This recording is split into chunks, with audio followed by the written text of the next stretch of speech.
welcome everyone to our 2024 Northeast Arkansas Football and Volleyball Media Day, as we are excited to kick off the football and volleyball seasons. We're here live at Temple Baptist Church, as we'll have coverage on the Suncom Media and NEA Sports Facebook pages today. Excited about that. Excited for 42 teams, 13 volleyball, and last I counted, and 29 for football. That are excited about the upcoming seasons. As I mentioned, we're here with Temple Baptist Church, at Temple Baptist Church, and here with a senior pastor, Andy Neal, and we simply just want to open up in a word of prayer before we meet and greet with all of our student athletes today. Man, it's so good to get to host this thing and get to see all these students, all these coaches come through here. And so, man, for the season ahead, let's ask God just to watch over it. God, thank you for loving us like you do. Thank you for watching over us. God, you're always watching over us. Help us to remember that. And God, as we get ready for this new school year and as we get ready for this football and volleyball season, God, I thank you for all these athletes, all these coaches, and all that will be taking place this year. God, we just ask that you would protect the athletes, that you would help these coaches love their athletes well, and God, that we would look forward to just a great season and delight ourselves in you. Thank you again for loving us. In Jesus' name I pray. Amen. Amen. Real quick before we go to commercial break, I want to thank KJMB, Northeast Arkansas News, Suncom Media, NEA Sports, Temple Baptist Church, First Community Bank, Glen Sane, and Empower, lots of other sponsors today for allowing this event to happen. When we return from commercial break, we'll have Coach Cody Lancaster and the Win Lady Yellow Jackets. You're watching the Northeast Arkansas Football Volleyball Media Day. Coach, if you would just give us an opening statement about this. Attention members and guests. Taste the flavor of Mexico at Casamaya Mexican Restaurant in Jonesboro. At Casamaya, all recipes are prepared fresh daily. Tacos, burritos, nachos, sizzling, fajitas, salads, and more with unlimited chips and salsa. Dine in or use our convenient drive-through window. Olé! So don't wait till mañana to try Casamaya Mexican Restaurant on Caraway Road in Jonesboro. Taste the flavor of Mexico today at Casamaya.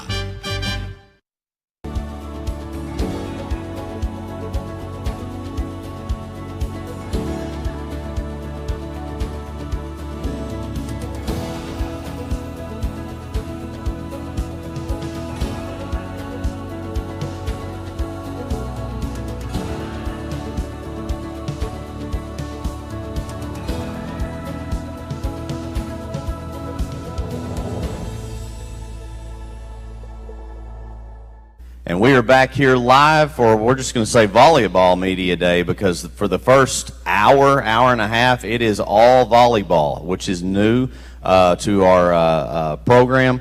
But we want to welcome Coach Cody Lancaster and her Win Lady Yellow Jackets. Coach, if you would, we just ask that you kind of give an opening statement and just to talk about the upcoming season. If you would introduce your three players you brought with you today.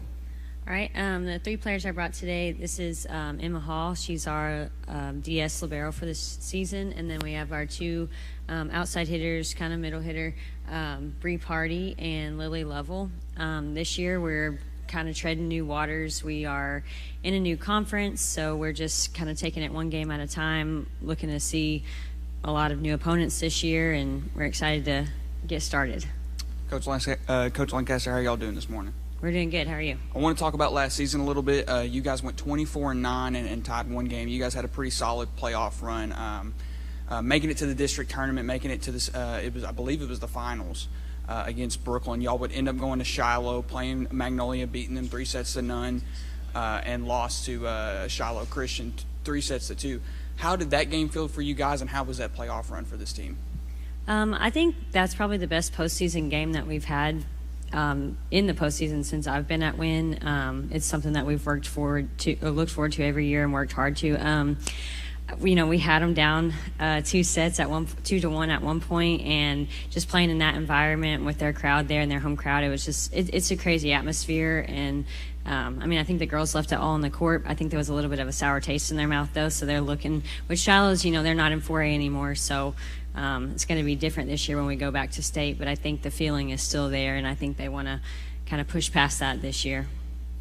Well, Coach, transitioning then from last year to this year, kind of talk to us a little bit, and we'll get to the girls here in just a minute, but kind of talk to us a little bit about this summer. You know, what have you girls worked on this summer? What does that look like? Camps, anything like that? You know, talk to us about that. Yeah, last year, we were a very offense-heavy team. We were all pretty tall. I had a group of 6. There was about 5'9", 5'10", 5'11" across the board. So I would say our focus last year was mainly offense and how we were going to score. And it's kind of the complete opposite of that this year. We're a pretty small team, other than these 2 are about the tallest on my team. Everybody else is maybe 5'7", 5'6", and down. So the focus this summer has mostly been defense, working on running 2 or 3 different kinds of systems of defense, so that way we can adjust depending on what teams we play. We graduated 6 starters, 6 seniors, and we've got a lot of new sophomores coming in. It's a very different dynamic. So just this summer has been a focus on defense and kind of trying to get the girls to mesh well together and learn how to play with one another and kind of becoming a team. All right, let's transition over to the ladies and give y'all some mic time now. So going into this year, as Coach said, y'all lost 6 seniors, so a lot of opportunity there to step up and do some different things. So what do each of you think that you contribute individually going into this season? I say I contribute the most in defense. I believe I am able to get up those balls that are hard hits and those really hard to get pit drops, but that's where I contribute the most, I say, is my defense. And yes, I say I contribute the most in hitting. I do know, like, whenever the game's tight, like looking for a spot to hit, like I do know, like, do contribute there. And like energy, like bringing to the court, like we're all bringing ourselves together, and all of us do contribute. I think I contribute. I'm very level-headed, and I know where to place the ball. Well, tell me this, and this is a question that across all sports, I always ask this at every media day, and it's just one that really sparks, just everybody wants to answer this question in some way or the other. What is one game on your schedule that you are really looking forward to playing this year? Yes, I would say the one game we're all looking for is definitely Brooklyn every single year. I mean, we have lost to them, but this year is our revenge year. It's going to be our best year. I definitely feel it. We're definitely looking forward to that. Garrett talked about, you guys are excited to play Brooklyn. I'm taking a look at y'all's schedule. You guys have a lot. You guys are playing some serious competition this year. You guys got Marion, and y'all are playing Jonesboro. They'll come to y'all this year. Lonoke, Hardin Academy, Little Rock Hall, and West Memphis. How do you guys feel about some of those really, really strong teams and playing them? I'm really excited. I think we're all excited because we love the competitive play, and I feel like that's where we do our best, is when we have competitive teams and we really have that adrenaline going, and that's where that's where we shine, really, under the tense competitive atmosphere. That, and it's like brand new teams that are coming in that we're getting to play, and it's like brand new competition. It's just exciting. So, Coach, real quick, I'll throw it back to you for a second. What are the goals for the year? What's the outlook for the year? Realistically, what are we looking at? Not to sound overconfident, but I do think we have a shot at being conference champs in our new conference, as long as we stay level-headed and we do what we've been working on all season long. I think that's definitely a possibility there. Southside's going to be very tough competition. Lonoke made it to the state tournament last year, but we've fared well against those teams in the past, so I think as long as we can stay level-headed, I think that'll be a strength for us. And I think that's what we've kind of talked about what our team goals are, and it's let's not get too far ahead of ourselves. Let's not look all the way to the state tournament. Let's not look all the way to the state championship. Let's take it one game at a time and make sure that is the priority at the moment, which I feel like is a very hard thing to do as high school players. So the fact that they're kind of aware of that, I think that's also a positive for me this season, is that they know, hey, it doesn't matter what our end goal is if we're not focused on all the little small things in between. When is that first game? We open with Marion on August 26th. Okay, so before you know it. Well, we just want to say good luck, ladies. Good luck, Coach. Thank y'all very much for kicking us off this morning. I know it's early, but we appreciate y'all very much, and good luck this year. So thank you. Thank you. We're going to take a commercial break. When we come back, we'll have the Valley View Lady Blazers on the stage. You're watching the 2024 Suncom Media NEA Sports Volleyball and Football Media Day. I've seen First Community Bank all over, but then to take my stuff to some people that didn't really know me and took a chance, that spoke volume. I'll always be grateful to First Community and that whole team over at Harrison that helped get me started. Anytime I need anything, just a phone call away. We're really proud to be with First Community Bank.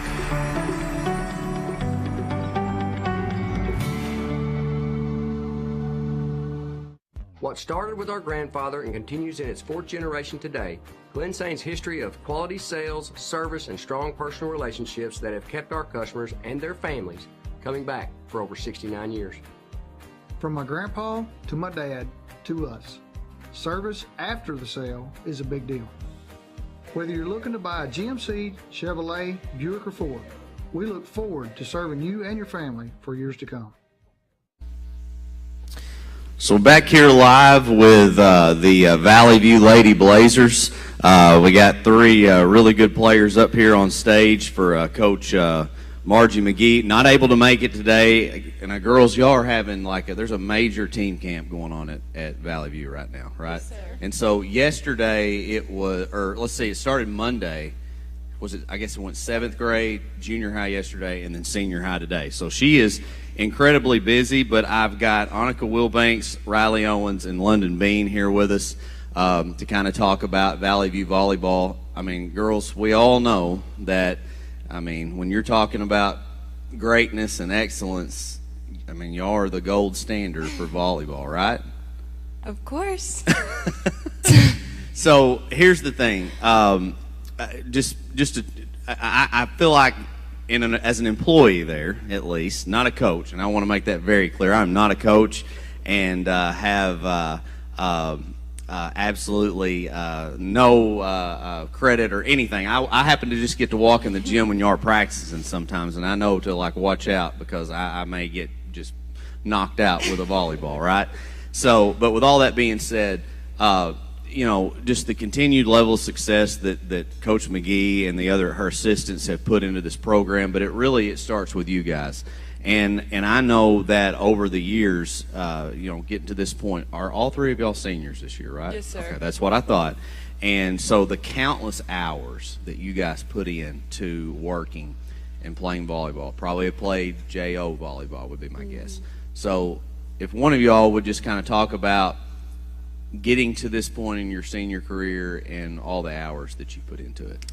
It's been a lot. We all started school ball with intramurals and everything together in 3rd grade, and they both moved in a little bit later. I've gone to Valley View my whole life, but they moved in when we were still young, and we've all played together since we were 11 and 12, and we've played JO together, and then Bean recently has gone off and played with a bigger JO team and really put in a lot of work there on her own time, and she's really gone out and been going to camps and everything, and then we've both been doing our own thing too, but we've all just played together since we were really little and just put in work at practice, at camps, at JO tournaments, and just a lot of time in the gym, just the three of us and maybe a few other people just go up there to really get some extra reps in too. Well, I know between the multi-purpose gym at Valley View and the arena or the junior high, there's constantly volleyball going on, so that is impressive. What I would like, because y'all are just three, of the many, many members on your team that play a huge success. If one of you guys would just talk about, some of the other starters that you see having success this season. Well, with last year's graduating class, we only had 2 seniors, so we really haven't lost very many people that played last year. We've all been playing, and we've had some of our juniors that have been playing up with us since their freshman year, like Bonnie Fagan. She pulled up for the state tournament with us her freshman year and actually played with us during state. And then we've had some of our sophomores this year that have been playing with us at camp so far, like Peyton Prater. She's been one of our go-to outsides. And LJ Thomas, she's really been helping on the back row going in for the middles. And then we have Avery Peters, who's one of our main right sides. She moved last year from Mississippi, and she's our big lefty on the right side. So she's really been a big help over there. And we have me and Brennan as our setters, and we've been just doing what we can to make everybody else look good. And Mary Kate Rees, she's one of our sophomores. She's been mixing in with us too, helping set. And then Annika really plays wherever on the front row, just depends what we need that day. In London, she was a defensive player last year who hit some too, and this year she's been honestly like my go-to outside whenever I need someone to get the ball, and I know that she'll keep it in play and put it down for me. I know I can go to London on the outside. So, there's 2 specific classes, and I'm not trying to cut junior classes. There's probably some juniors on the team as well, but when I've heard about an abundance of talent, I hear about let's first talk about the seniors. So just y'all are seniors, talk about y'all as a group and like maybe some team chemistry, what that looks like. I feel like we've been playing for so long now that it's just almost like robotic, but not. We all work together easily, just play and bond well on the court and off the court because we're all best friends. So. Good answer. And then, sometimes it's easier to talk about other people than it is yourself, but the sophomore class, there's a lot of talent in that sophomore class. Yeah, the sophomores are really good this year. Obviously, Peyton Prater, she can jump out of the gym. She's insane. It's really fun to watch her. And LJ just reads the ball really well and goes for whatever she can. And it's fun to watch her, too, because she gets up pretty crazy balls. Mary Kate, she's a really good setter too. Also Anna, she hits middle sometimes. I can see her helping out. And Kate Calhoun, she played up with us last year as a freshman, and she's going to be a really big part of this season. She has a really big block. And Riley's like, oh my gosh, I forgot about her. And here's the thing, the problem is y'all are loaded. So, and that was one I was thinking of, there's just an overabundance of talent, which is a really, really good could be problem when you're talking about playing time, but it's a great thing probably for Coach McGee. He's like, man, I'm set, So I'm going to let my guys ask if we got any questions down there. Sure. First, Coach Fletcher, what is the dig? Stop. I am up here in support of my students at Valley View, and that is it. So no questions for Ryan Fletcher at all, right? Okay, seriously. But, ladies, I have a note here that last year was the first time you guys did not make the state finals in 20 years. And that sounds outstanding. We were just hearing that before, and, that's incredible. But we know the tradition of Valley View volleyball for sure. So what is it going to take this year to reach that goal again and win that state championship? I think this year we've all grown. Last year we were juniors, this year we're seniors. I think we just have a bigger presence on the court. We're louder, we talk more, we communicate better. I think we're just overall going to have a better chance. Most teams, I feel like this year have lost a bunch of their people, like their main players. A lot of people graduated this year. But we pretty much have kept almost the same starting lineup, which is really going to help us. And I think that's going to be a big part of it this year. Anybody else want to add to that? We also have a lot of talent that's moved up with us with the sophomore class, and like she said, we really didn't lose any body last year from this year. We have basically the same people playing, so I think that it really will help because we have some more leadership on the court with all of us stepping up into our roles. And then with the sophomores coming up, they're really ready to learn and ready to do whatever and put everything on the line to do what it takes to win and to be better. And I think we all are. We all really have that. We have to do what it takes attitude because, I mean, it didn't work out for us last year, so. And also, like, on top of that, I feel like we've been putting the work in off season and then also preseason and in camps. We can already see the improvement that has been made from last year. So I really feel like that our chances are higher this year and that we will be doing better than we were because we have been putting that work in, and it may be intense, but it's fun and we enjoy it. So it's going to turn out better than it did last year. Well, I can vouch that you put in the off-season work. London, I know your family, and you're traveling all over the place all year long, from city to city all across the country. I know the rest of the girls have too. So do you want to give a shout-out to anybody just for traveling you up and down those roads and everywhere? Definitely my parents, because I don't know how they do it, because I can barely do it, and they're the ones driving. So it's every weekend, but I mean, it's worth it. I enjoy it. I have fun, so. I know you're all dedicated. You probably all travel and do the same as well, right? Well, and I'm just going to say this. I can't speak necessarily for what they do on the court, but what I can speak for is how these three are off the court. They are three of our best kids that we've got, young adults that we've got at Valley View. I've known all of them for a really long time.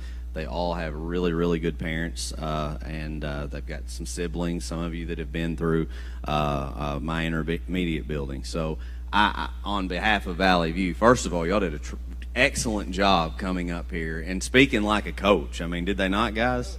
Yeah, it was very good. Very proud of y'all, and I have full faith that you will be in the state championship this year, and y'all will be bringing another ring back to Valley View, okay? Yes, thank y'all very much. That is the Valley View Lady Blazers, and as the old commercial says, you don't think of Valley View without thinking about volleyball, because that is the top-notch whatever of volleyball in the state of Arkansas. We're going to go ahead and take a commercial break, and when we return, we'll have the Paragould Lady Rams on the Northeast Arkansas Football Volleyball Media Day. For over 20 years, Central Dealerships has partnered with Suncom Media and NEA Sports to bring you live coverage of sporting events in Northeast Arkansas. From heated rivalry games to conference showdowns, along with playoff championship action, Central Dealerships continues to showcase the best games that NEA has to offer. Remember, when shopping local, Central Dealerships have played a huge role highlighting local players. Just like Suncom Media and NEA Sports, Central Dealerships puts NEA student athletes first.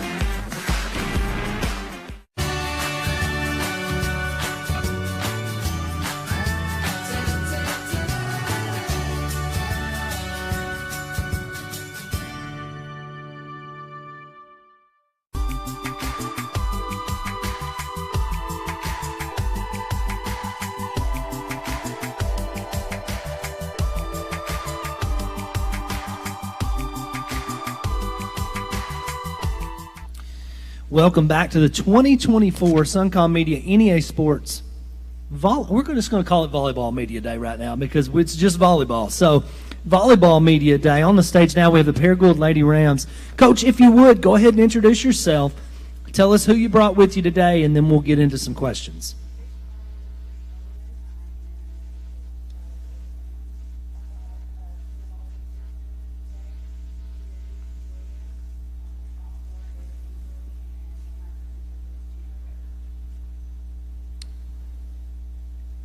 Coach, I want to ask you. You guys went 23-8 last year, 10-4 in conference play. It's pretty solid. You guys ended up going to the state tournament. You guys got a big win over Little Rock Christian. That was 3-1.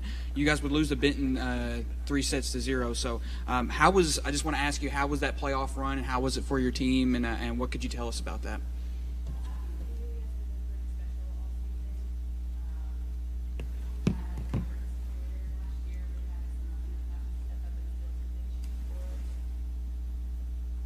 Musical mics again.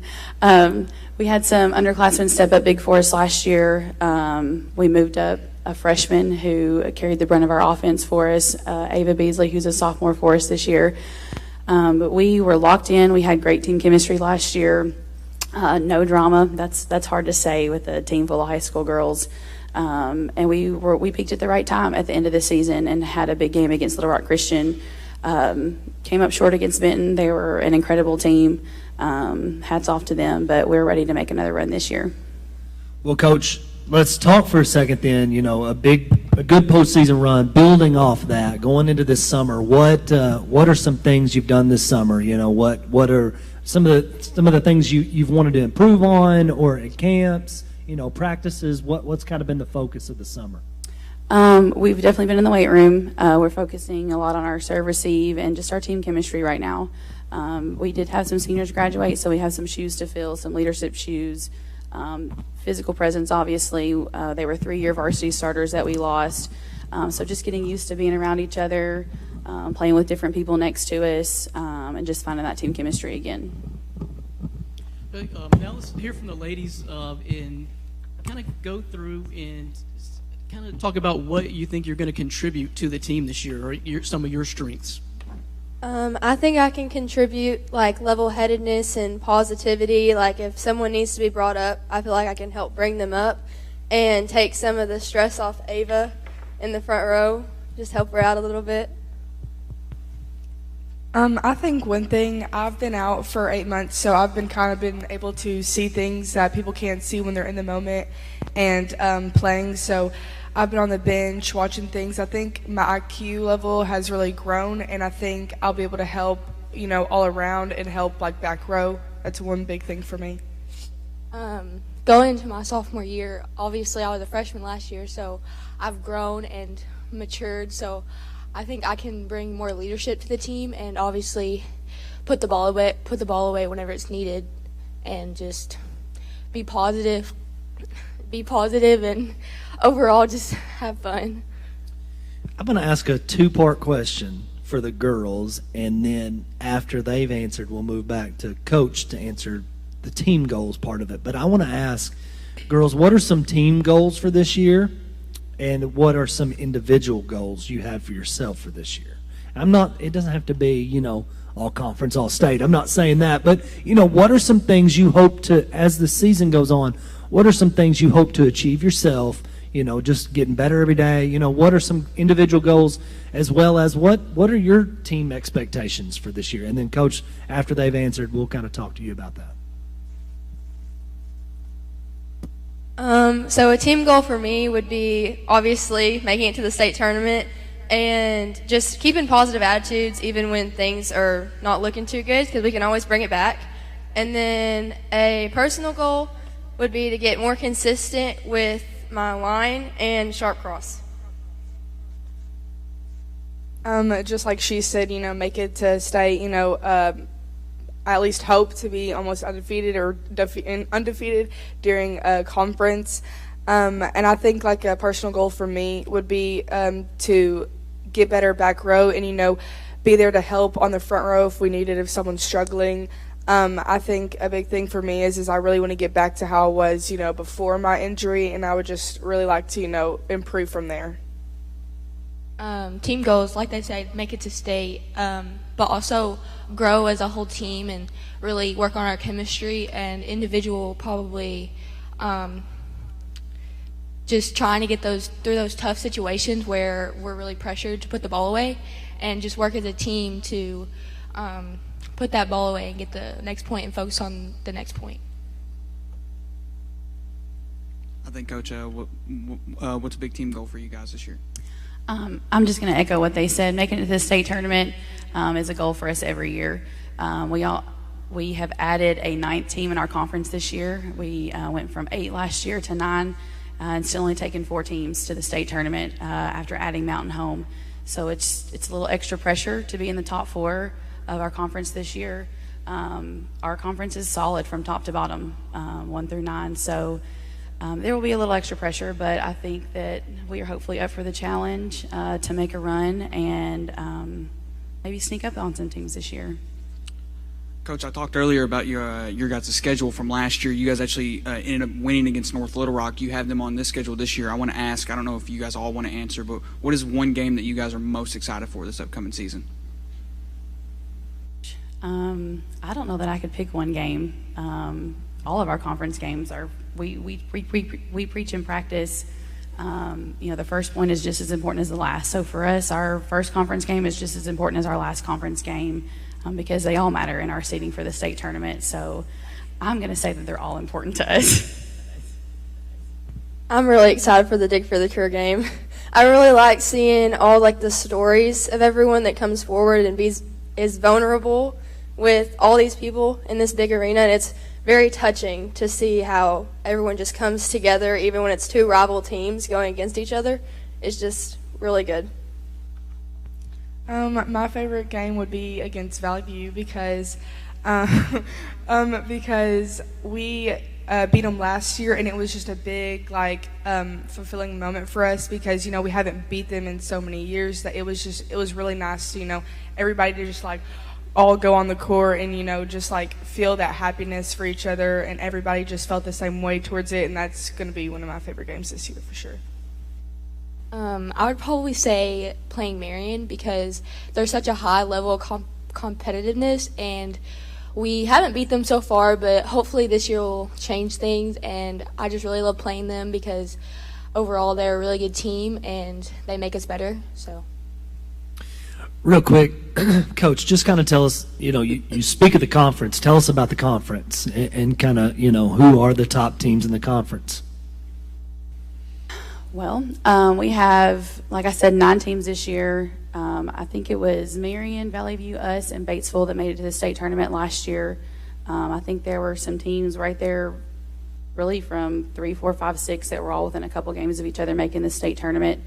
And adding Mountain Home back they're a very good team. So it's going to be a mixture. I know a lot of teams graduated, a lot of seniors last year. We haven't seen everybody yet this summer. We have a few more camps to go to, so it'll give us a chance to see more of our conference. But I think it'll just depend on who shows up on what night, because I think it could be anybody's game 1 through 9 to make it to the state tournament. When is that first game? We have our first game the 26th, I think. It's a non-conference game against Cabot, and then we play Jonesboro actually for a second non-conference game, and then we start with Mountain Home at Mountain Home. So you're just diving right in then, sounds like. Well, good luck. Thank y'all very much for being here today. Good luck this season. We expect great things again. Keep building on that success and hopefully get back to the state tournament. All you got to do is get there. Who knows what could happen at that point. So thank y'all very much for being here. We're going to take a commercial break. When we come back, we'll have the Jonesboro Lady Hurricane on the stage. You're watching the Northeast Arkansas Football Volleyball Media Day. Join us for a free women's self-defense seminar at Gracie Jiu-Jitsu Jonesboro on Saturday, September 21st. This is known to be the most effective martial arts for self-defense. Scan the code to learn more and reserve your spot now.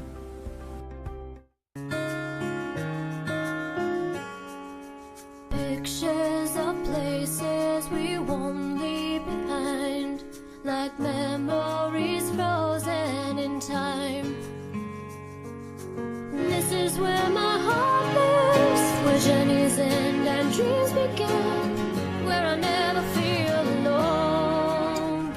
This is home.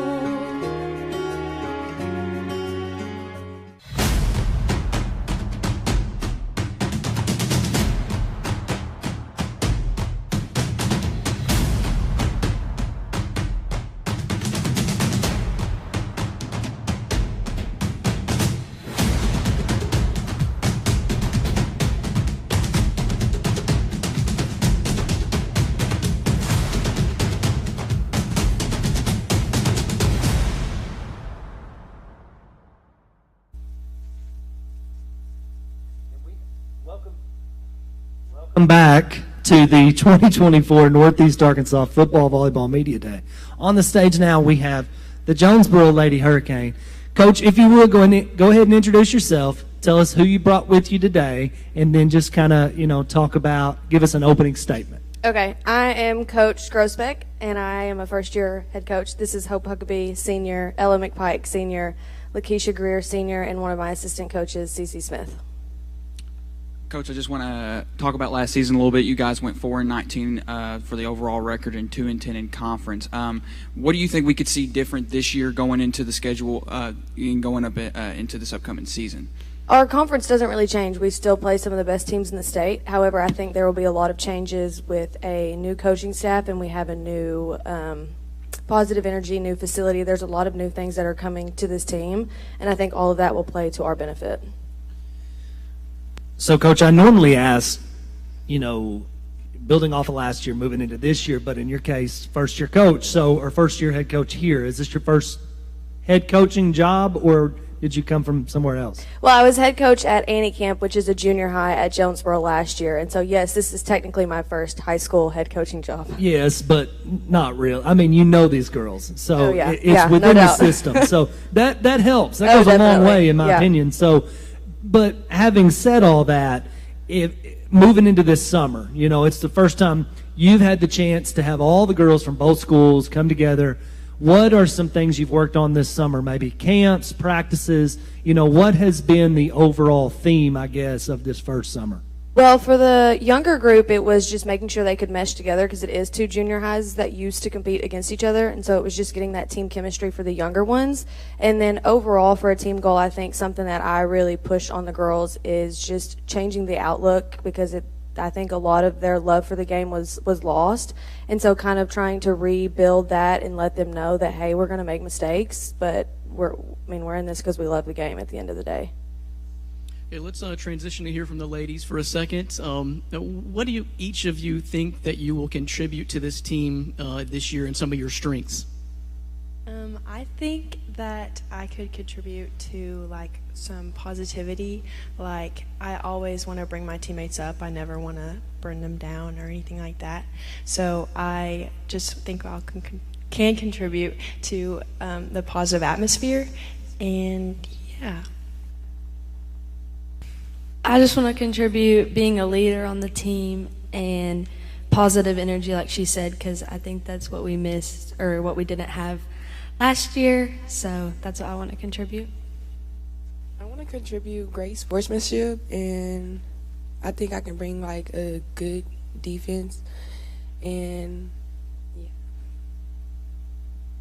Well, tell us, and I'll do the same thing here. We'll kind of talk about individual goals that you have for the year as well as team goals. And like I said earlier, it doesn't have to be like all conference, all state, individual goals.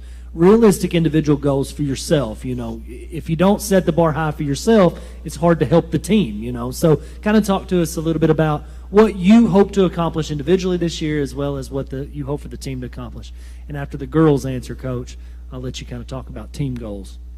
Okay, so an individual goal of mine is really just to get my love back, honestly, really be more passionate, and I have a goal on better serve receive too.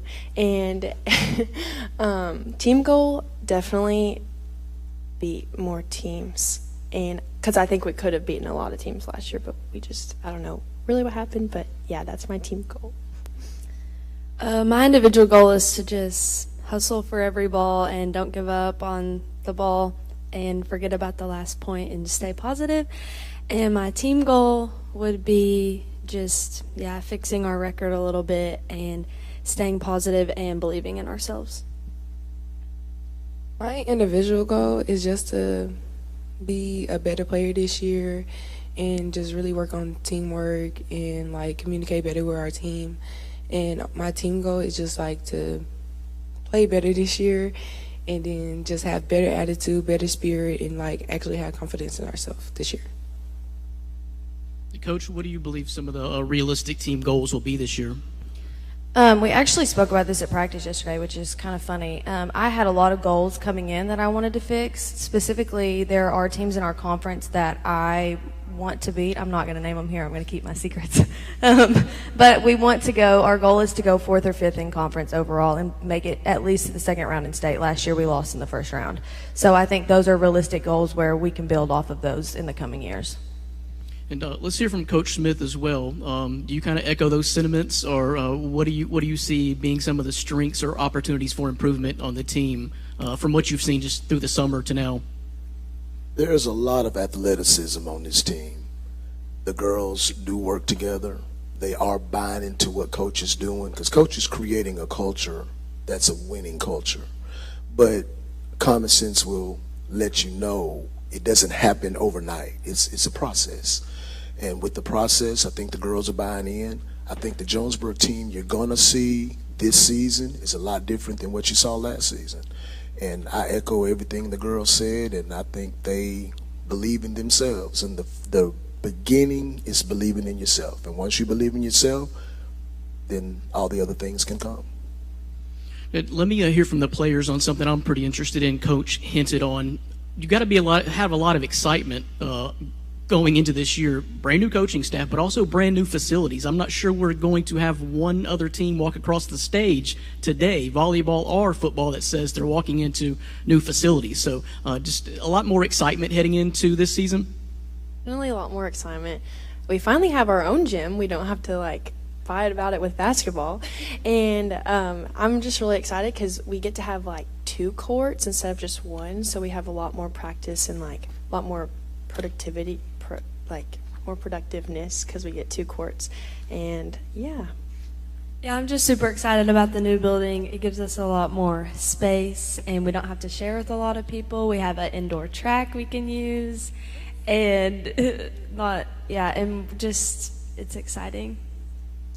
I'm not too friendly with the indoor track, but I'm really excited about the new building. I love it, especially the locker room. We finally have our own locker room. That's really fun. And like Hope said, 2 courts. So yeah, it's more stuff we can get done in practice. I want to ask you all guys this. Obviously, you guys being Jonesboro, y'all are going to play some serious competition this year. You guys play 4 different teams out of Little Rock alone. I want to ask all of you guys, what is what is going to be the one game this year that y'all are the most excited for? You want me to start, or you want them to go first? Okay, I'll go. Sorry, ladies. I'm excited for the Conway game. I believe they got runner-up in state last year, and so that's probably one of the best teams in our conference. And so seeing how our girls compare to those, and how when they know they actually believe in themselves, I think it'll be a different game. I'm really excited for the Central game, Little Rock Central, because every time we play them, we go to 4 or 5 sets, and it's just the most energetic game, and it's really close, and it's just always a really fun game, and that's the game I'm looking forward to. I'm just excited for all our conference games because I think that people, when we play them, they might not have high expectations for us, and hopefully we can shock some people. I'm really excited for Conway because they're a really great team, and I'm just very excited to play them, and I just think it will be a very good match for them. Well, Coach, if you would tell us, travel in your conference is just crazy. I mean, let's just call it like it is. It's a lot. And so kind of tell us about the conference. You go to Little Rock, you go to Conway. Tell us who all's in that conference and what you expect. I mean, I don't mean to put you on the spot about that, but, kind of talk to us about some of those top-tier teams and what it's like. It's one thing to travel across town and play a big-time game. It's another thing to get going and get everybody on the bus fired up and then drive 2.5 hours to go play a game. So kind of talk to us about that and how the mindset that you have to develop in those kids. I think we are in a unique situation because our closest conference game, I believe, is Cabot, and it's 1 hour and 45 minutes there and on a bus. And I'm 7 months pregnant, so we're at least stopping to go to the bathroom once, maybe twice. So I think typically it takes us it'll take us 2 hours to get there. Then you got to play a 5-set match. I tell them all the time, volleyball is such a mental game, and I think these type of situations that we are put in because of conference really show how mentally strong we can be or how weak and where we may lack in those areas. That's a very good answer.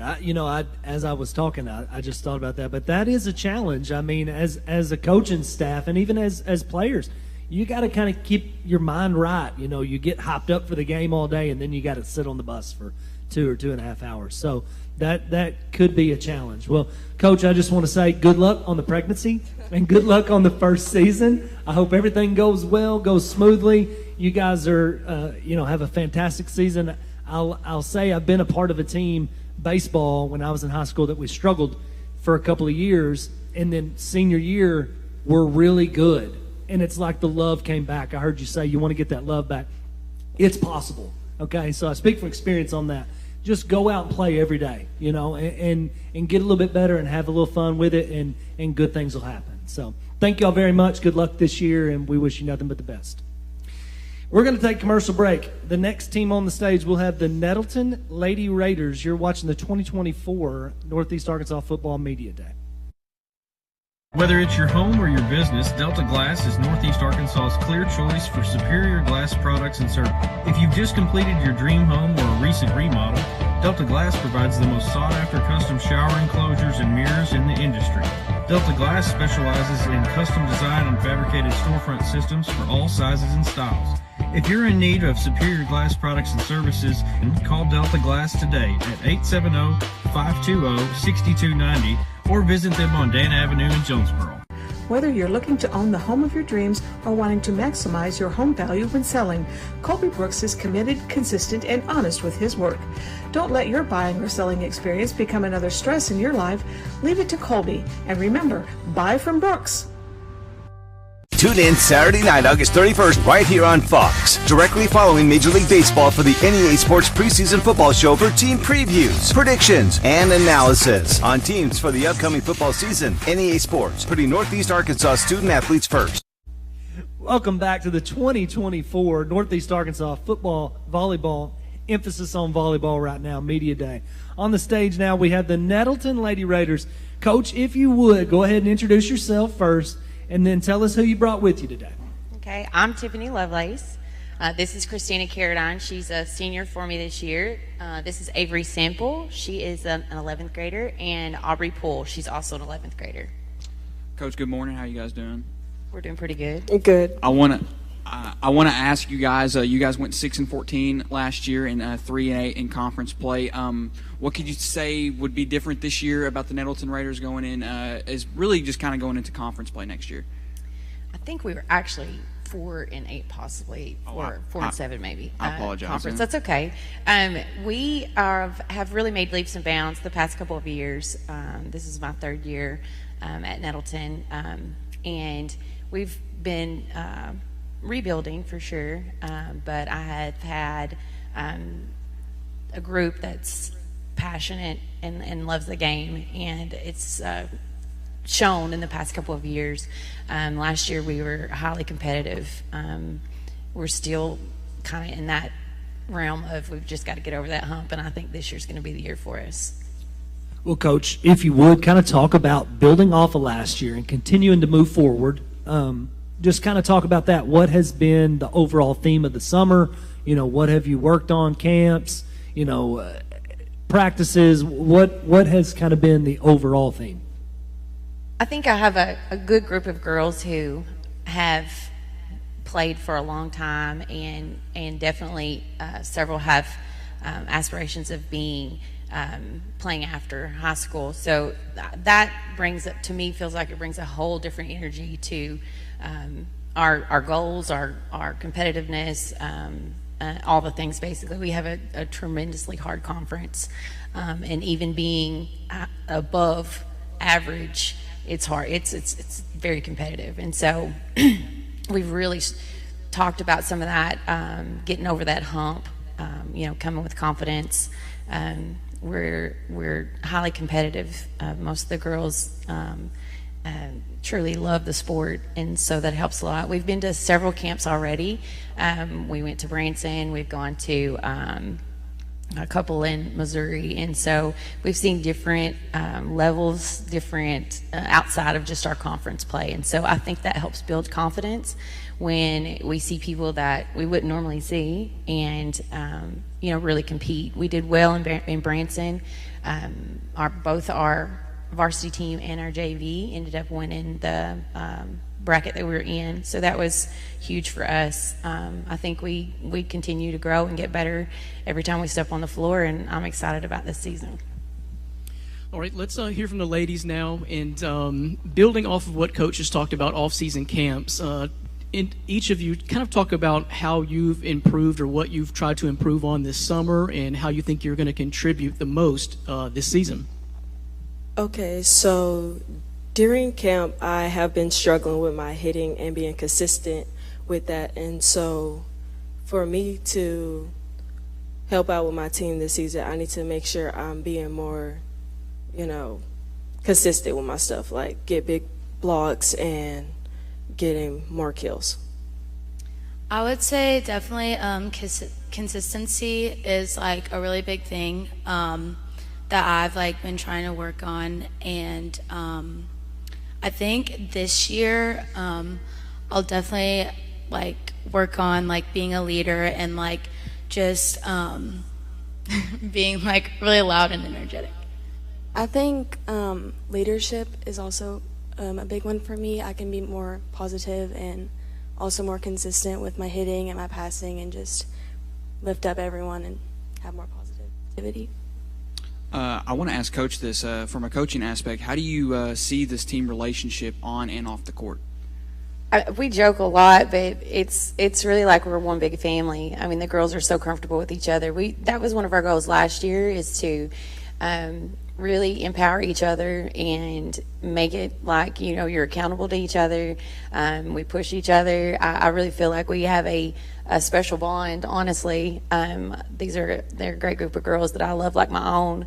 And so I feel like that kind of brings a different aspect to it as well, is, they want to give their best, but they also want to play as hard as they can because they know what I feel from them and what I expect from them, and that we've tried our best to set as many positive goals. But I really feel like all these girls that we have this year and even last year, they had such a special bond that even at the end of the season, I mean, we start in July. Actually, we start at the end of May practicing, and then camps are full-fledged in July.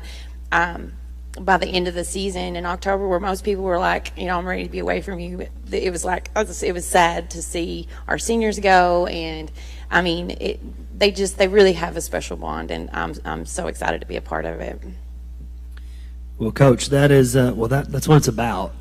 Obviously you want to win games, but to me that means, especially as you girls get older, you'll really appreciate that feeling.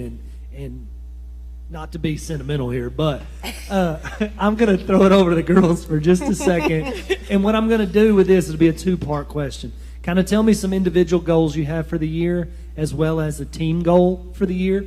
And then, Coach, we'll wrap up with you talking about maybe a team goal.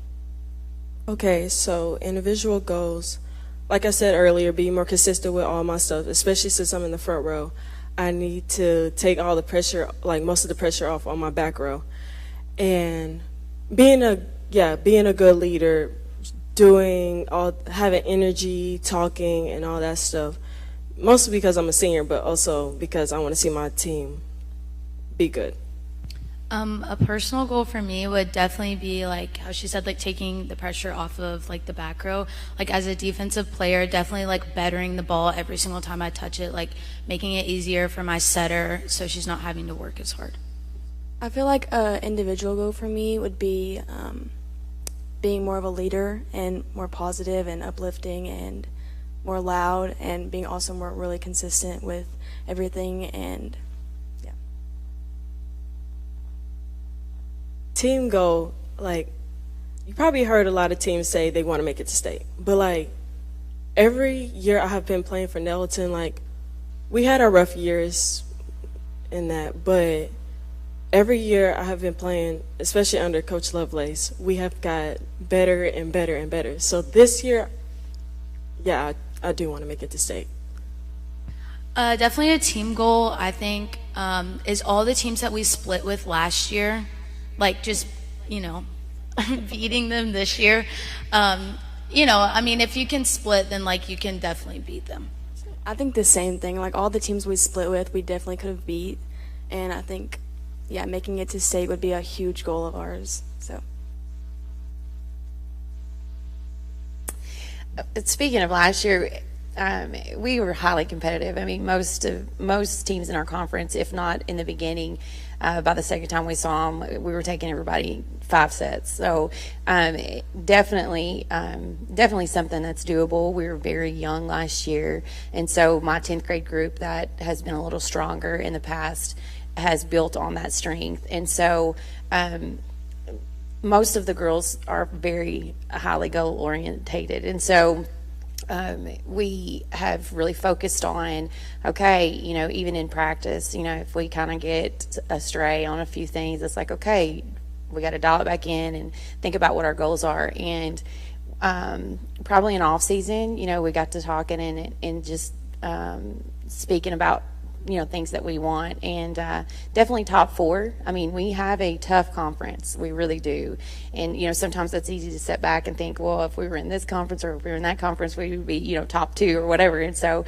that kind of weighs on you a little bit, but it also shows to me their strengths, in that each time we get on the floor, we really do get better and are reaching the goals that we are setting. And so we would love to see the state tournament this year, have some postseason play, and so that's been on our minds since we started off season. I mean, even when it's we're tired or don't want to get in the weight room, we've done those things, and they've stepped up and completed it and done it very well. So we're excited about surprising some people this year. I mean, we are fairly small, but these girls have a heart of gold, and when they get on the floor, it shows. So finishing in top 4 is our main goal, and seeing at least first round of state.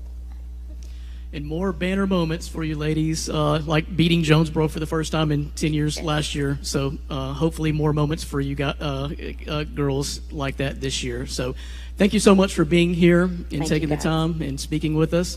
That is the Nettleton Lady Volleyball Raiders here on stage. Don't go anywhere. We're going to take a quick commercial break. Coming up next is the Pocahontas Lady Redskins volleyball squad here at the 2024 High School Football and Volleyball Media Day.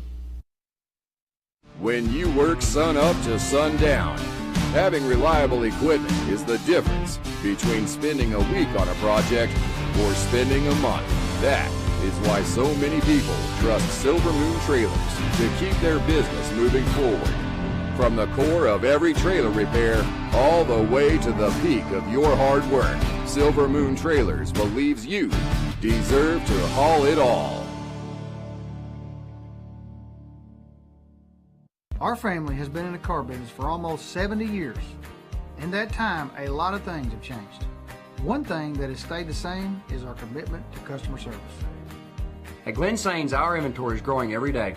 Between all of our 4 stores, we'll have 400 units in stock at any given time. Whether you're looking to buy GMC, Chevrolet, Buick, or Ford, we look forward to serving you and your family for years to come.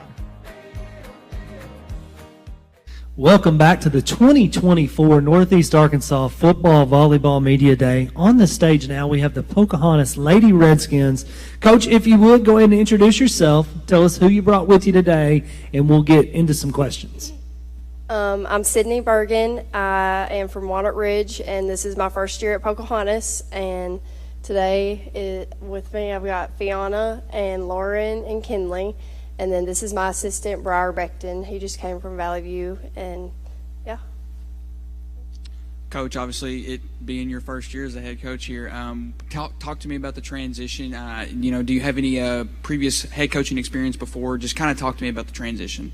This is my first year being a head coach or coaching at all. I'm 22, and I just graduated from Williams last year, so it's definitely going to be new, and I think it's going to be hard being so close in age to them, but they have respect for me and I respect them, and I think it kind of gives me a benefit because I am closer to age than them, so I know what it's like, and I'm just really excited to be able to coach them. Well, a lot of times it is your first season, and so you've been around the game your whole life probably, but like this is close to home. You're not far from your home where you grew up, so it's familiar. And so it's a big deal anytime girls can get a new coach and get somebody who's super excited and ready to lead a program.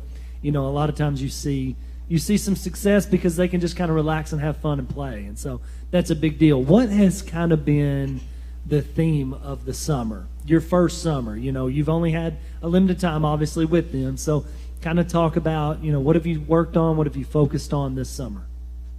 Our main focus this summer so far has been defense, because I believe that's what wins games. And not that their defense was lacking, but I could tell that it definitely wasn't up to my standard of what I expected it to be.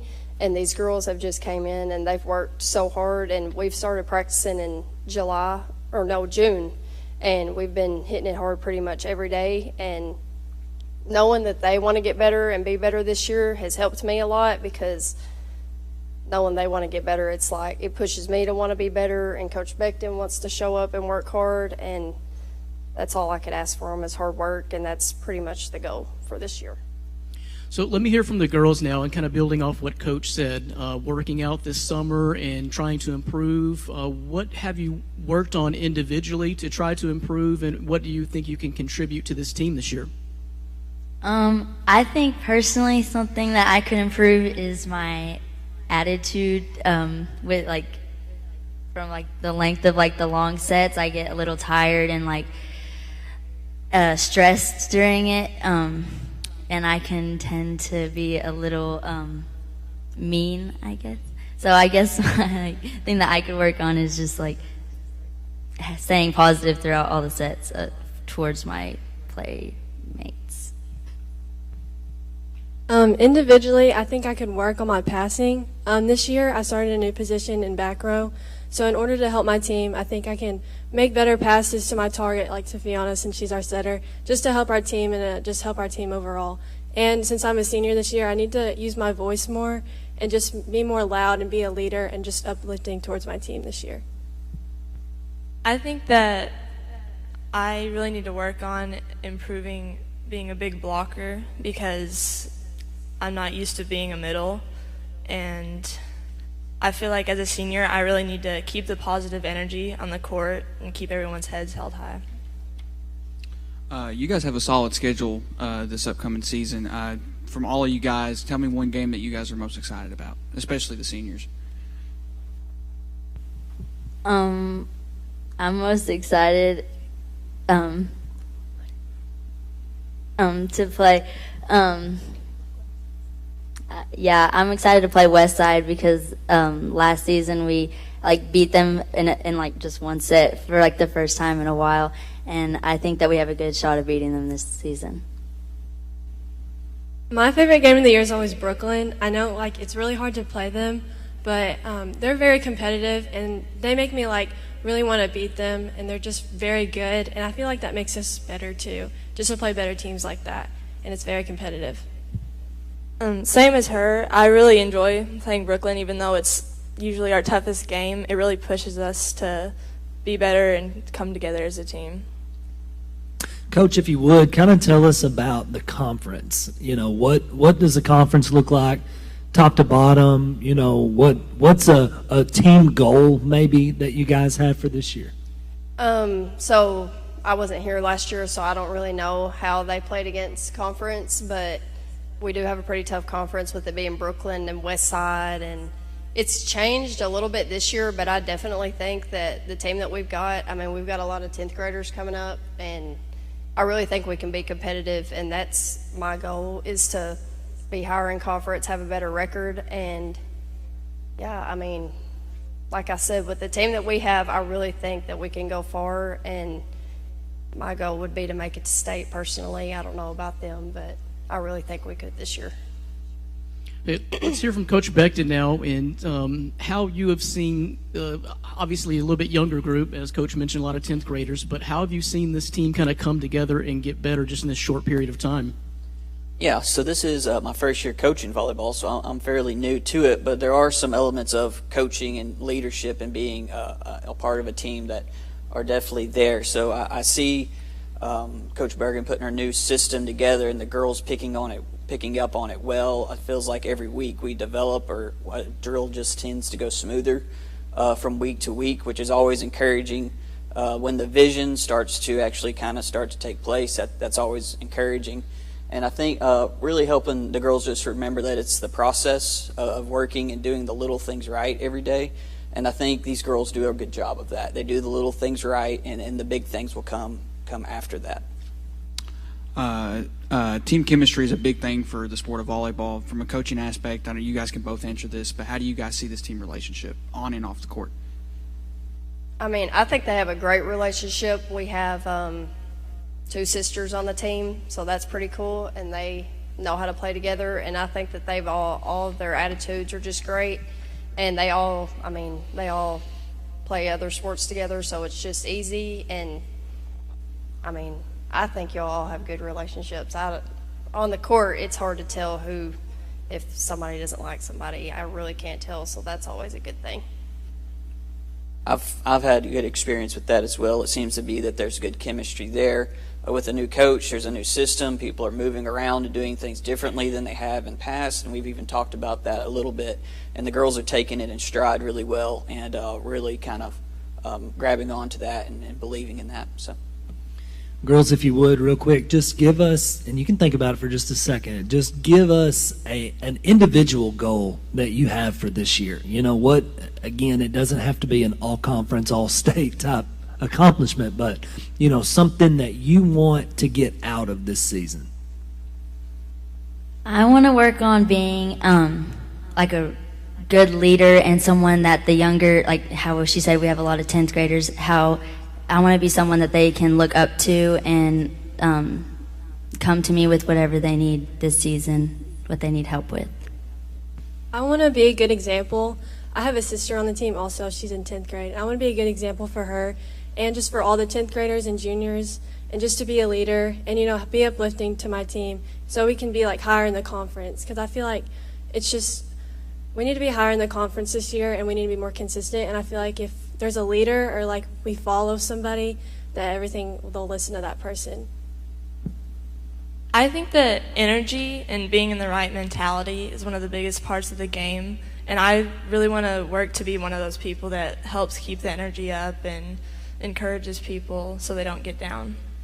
Well, I'll tell you this, as seniors, the example you set is far more important than the number of games that you win. So if you can establish that culture and be that leader and that example for your sister or for those younger players or even those elementary players who are looking up to you coming to games, that means far more than winning volleyball games, although both are important. So good luck this year, ladies. We wish you nothing but the best. Coach, same to you on your first season. Good luck.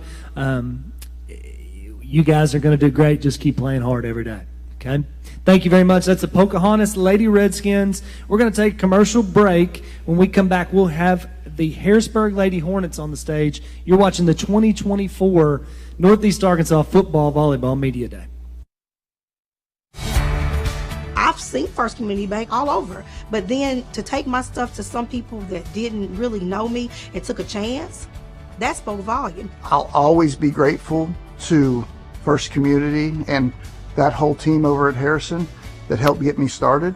Anytime I need anything, just a phone call away. We're really proud to be with First Community Bank.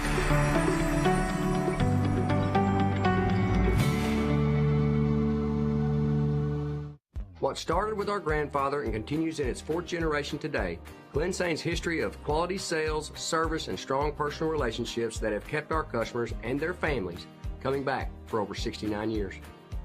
From my grandpa to my dad to us, service after the sale is a big deal. Whether you're looking to buy a GMC, Chevrolet, Buick, or Ford, we look forward to serving you and your family for years to come. Welcome back to the 2024 Northeast Arkansas Football Volleyball Media Day. On the stage now, we have the Harrisburg Lady Hornets.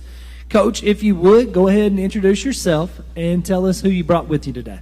Yes, so I am Coach Olivia Deckelman, and with me today I have Macy Briley, Emerson Kirby, my 2 seniors, and then I have Cassie Carlson with me as well. I want to ask, you guys went 13-14 last year, and this is according to Scorebook Live, and 3-7 in conference play. You guys had some big wins last year. I do want to ask, though, what will be different about this upcoming season?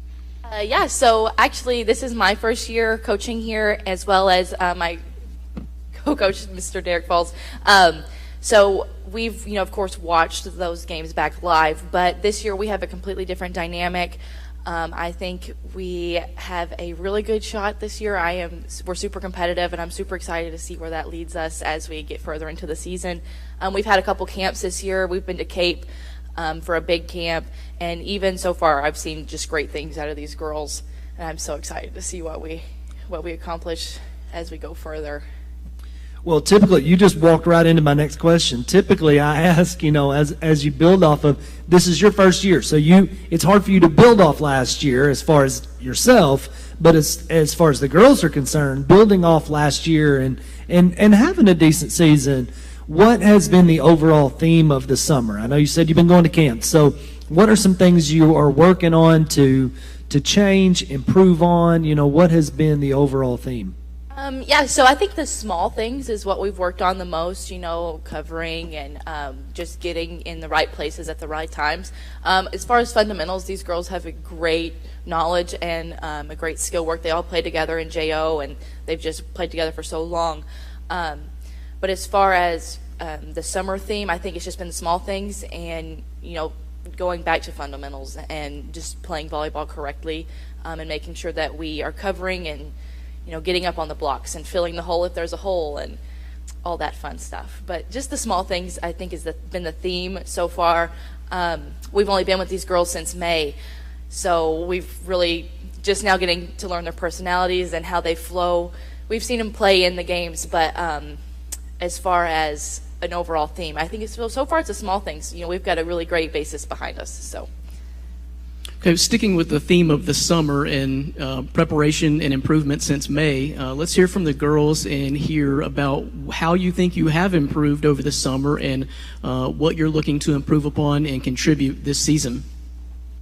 Well, I think last year, once we got the freshmen moved up, I think that helped us a lot, and just getting to play with them more and more through the summer and just learning how they play, I think they're going to help us a lot. So just the experience that we get with them and the team and just building on that, I think is what's going to help us the most. I would say, moving up to freshmen was obviously a big one for us. They help us tremendously. They're amazing. And then I would say that was a big one. Can you repeat the question? So how do you think you've improved, or what have you worked on this summer and then in looking to new ways to contribute this season? Okay. I think that I have been working on ball placement, and and that is something I think that I'm good at getting up to the net and hitting, but knowing where I'm putting it in at times that we need to score or I need to put the ball down, knowing where I need to send the ball. And I think that that's something I've been working on this summer and that I could help contribute to the team this year. I want to ask, taking a look at your guys' schedule this season, what is one game that you guys are all the most excited about? I'm probably most excited to play Westside because we played them during the camp at Brooklyn and we beat them in a set, which last year when we played them, which was our first game, we did awful. So just knowing that we can compete with them better this year, I'm really excited to play them and see how that game goes. I would say more conference-wise, Newport and Manila. They're always better for our conference, and this year it's just a lot of, not headbutting, but but I would say Newport and Manila. I think I agree with Macy. I think West Side. I like the bigger schools. It's more competition. It's more exciting. And I think that with our team this year that we will do very well. Well, I'm going to ask girls first. It'll be a two-part question. Some individual goals that you have, or an individual goal that you have for this year, as well as a team goal. And then, Coach, when they finish, just kind of talk about some overall team goals for the year. Well, my individual goal would probably just be just being available for my team and being able to help them as much as I can, just all around, and coming in clutch when they need me, I guess. And probably just for overall team, just to make it to state. We made it to state last year, made it to the second round, and I just want to go farther than we did last year, if possible, and just see how far we can go. For an individual goal, I would say leadership is a big one. And then for a team goal, I would say chemistry, working on chemistry at being a setter. You have to have good chemistry with all of the hitters and even with the passers. So it's a big chemistry, being able to push the ball to where they need it. An individual goal would be leadership. I think with our 2 seniors after this year leaving, we're gonna need leadership on the team, and then as a team goal, also getting farther in state. So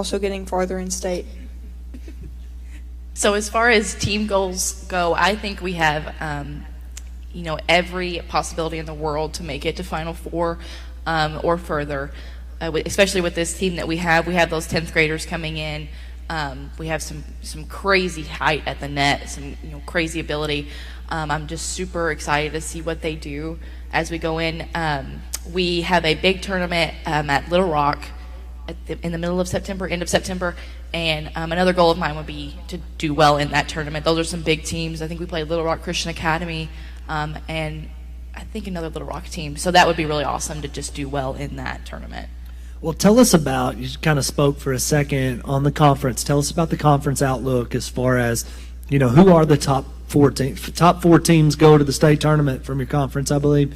So kind of tell us, who are the top 4 or 5 teams that you're going to be battling night in, night out? So I would definitely say, Manila, Newport. And I know we play West Helena this year. I don't know how many I don't know if I've seen them, so that's always, the unknown is always fun. And CRA as well. CRA is also a big competition for us. They have a couple back-to-back state championships, so that will be a really fun game. Just really looking forward to seeing these girls get into season ball opposed to camp ball, because camp's kind of relaxed. So when we get into season, it'll be really fun. Well, Coach, thank you very much for being here today. Girls, thank you very much for being here today. Good luck on your first season. Girls, good luck on your 2 of your senior seasons. And what grade are you in? Okay, so you still got another year left, but good luck this year. We wish you nothing but the best. Just keep battling, keep working hard every day. Good things will happen. So that's the Harrisburg Lady Hornets. We're going to take commercial break. When we come back, we're going to switch gears a little bit, and we're going to move to football. So we'll have our first football team on the stage of the morning. You're watching the 2024 Northeast Arkansas Football and Volleyball Media Day. Sunny days hanging out in the neighborhood. People smile, people laugh, and I'm feeling good. Blue skies tell me why would I want to leave. Now this is home, yeah.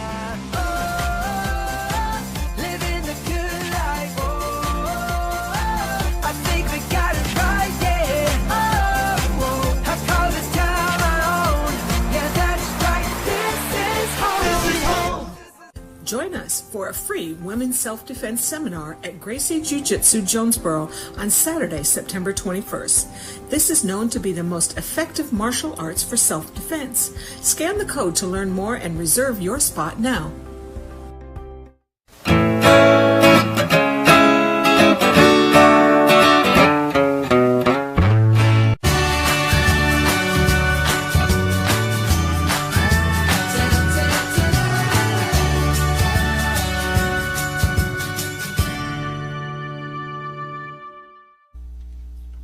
Welcome back to the 2024 Northeast Arkansas High School Football Volleyball Media Day. On the stage now, we have our first football team of the morning. So kind of shifting gears here just a little bit. We have the Marion Patriots on the stage. Coach, if you would, go ahead and introduce yourself. Tell us who you brought with you today, and we'll get started with some questions. Yeah, thanks you guys for having us. Okay, we love coming down here. I have 3 of my 27 seniors here. All 27 wanted to come. Couldn't do that. So we have Carius Kern. Right next to me, offense defensive lineman, #1 player in the state of Arkansas, returning all-state player. We have Jalen Smith, two-time All-State running back, with us, and then Tane Frost, returning all-conference defensive back. And then my offense coordinator, assistant head coach, Zach Tribble, is also here, so that's who we are. Coach, it's good to see y'all this morning. How are y'all doing, though? I'm great. That's awesome. Got some coffee in me. I'm excited. I want to talk about last season. According to Scorebook Live, you guys went 7-4, 3-3 in conference play. I don't know if that's right about the conference play, but you guys went to the state playoffs, correct? We did. Yes. 7-4. Let's see. I think we were 8-3. Okay. 8-3. Talk about a win back. Talk about that playoff run and kind of what can you guys tell us about last season? Yeah, not an enjoyable playoff run for us. So we got a bye in the first round, so we were into the quarterfinals because we finished second in our conference behind Benton. And we played Pulaski Academy. We hosted them. That's a really big, it's a storied program. Returning 6A state champ from going into last year, and for us and Marion to host them was a really big game. And we played up and down, but we had the game right at the end, made plays to do it, and then they converted a 38-yard Hail Mary to beat us at the end of the game. So it's a sore subject, but we use it as motivation because we felt like we got let one get away there. But we're excited going forward. We can't put that one to bed. We're excited about this coming year. Well, you say you put it to bed, but really you do, but you don't, and you don't really want to completely because you want to feel that to an extent. As an athlete, you want to feel that to an extent because you want to remember what it felt like to never feel it again, and that is a tough way to end the year. I hate to hear that, Coach, but building off of that, going into this off season this summer, kind of talk to us a little bit about, getting everybody's mindset shifted away from that to an extent. And what are some things that you've worked on this year? How 7-on-7, how's all that gone? Talk to us a little bit about this summer. Yeah, summer's been really good. We lost a good senior class. We have an extremely talented coming back. We at Marion feel like we're a program, so it's not, you had this special class, and then after that it all falls off. We've been 8 wins, 7 wins, 8 wins. We feel like we're knocking out a door of greatness. We just haven't knocked through that door. But I'm a pretty firm believer, you knock on the same door enough times, you'll knock it down. And so what we feel like is we put that to bed as players, as coaches, and we're focused on the future. No matter the success we've had in the past or the failures we've had in the past, that doesn't drive us. We're driven toward what's next, not what's behind us. I think it's really good in life. And so this senior class it's been the best all season. Everybody should get up here and tell you how great their all season's been. If a coach gets up here and is like, man, we've been terrible, probably not going to happen for you. We've had a great all season, though. We've had kids. We've gained more weight. We've gotten stronger. We re-emphasized the weight room in a really important way, and they've really bought into it. And we've had a good summer. We do 7-on-7s. That's not what we pride ourselves on. I'm a big line of scrimmage guy. And so, we've done some team camps. So we want to get better. We want to get consistency on offense, a new quarterback coming in. But return a lot of skill, consistency on the offensive line, figuring out who our top 7 are there. And then defensively, we have a lot of depth. And it's just letting that shake itself out and letting the competition internal drive us. And so it's been a great off season. I'm tired of being in helmets. I'm ready to get in pads because that's real football. And so here in a week we'll get a chance to do that, and I'm excited for that. So let's hear from the players now and kind of build off of that and how you think summer has gone for you and what you've looked to improve upon individually. The summer been going really great for me. I got a lot better. From my previous years, I've never played a snap of man. Last year I played man 6% of the time, so my coverage skills have gotten a lot better. I'm just looking to improve on all the little things. Yeah, my summer season been great. Coming from where I come from, I've been chilling. It's been great though. I have work on my little bit more pass protection, read my vision a little bit more. I've been working on that on all season, and I'm ready to get this season started. My summer been great. I really worked on my pass setting moves because we was a heavy run team. So I feel like we put in a lot of work. I'm just ready to see what the season hold upon us. I want to ask you guys all this. Some changes in y'all's conference this year. Jonesboro moves down from 7A and we'll move into y'all's conference. I want to ask all of you guys, how do you guys feel about this upcoming conference season? So yeah, really challenging 6A East. The conference changed. We've had 10 conference teams for a couple of years here, which is insane. But we're back to a normal 8. But one thing with going to 8 is every game is going to be a real challenge for us, which is exciting. But it is a challenge. I mean, Sylvan Hills is getting a lot better. Okay, they got some transfers in. They've gotten a lot better. So we know they're a challenge. They've historically played as well. Sheridan got Kevin Kelly. And all that guy's done is win championships when he was coaching high school football. And so he's going to make Sheridan, which has got a great baseball program, great track program, he's going to help elevate their football program, and that's going to be a challenge for us as well. And then, Jonesboro, they were up in 7A. Last time they were in 6A, they just won conference typically. And so we expect them to be a huge challenge for us. West Memphis is our rival. They're always a really quality team. So we have across Benton is the class of 6A East right now. We're chasing them. Catholic has had our number for 2 years. So there's not a game where you can say, well, that's a guaranteed win or any of that. You have to show up and compete. And so it's a really exciting conference season. It'll prepare us for the playoffs, and we have a really tough non-conference schedule, but we think we're ready for that next step. So that's what we're looking at.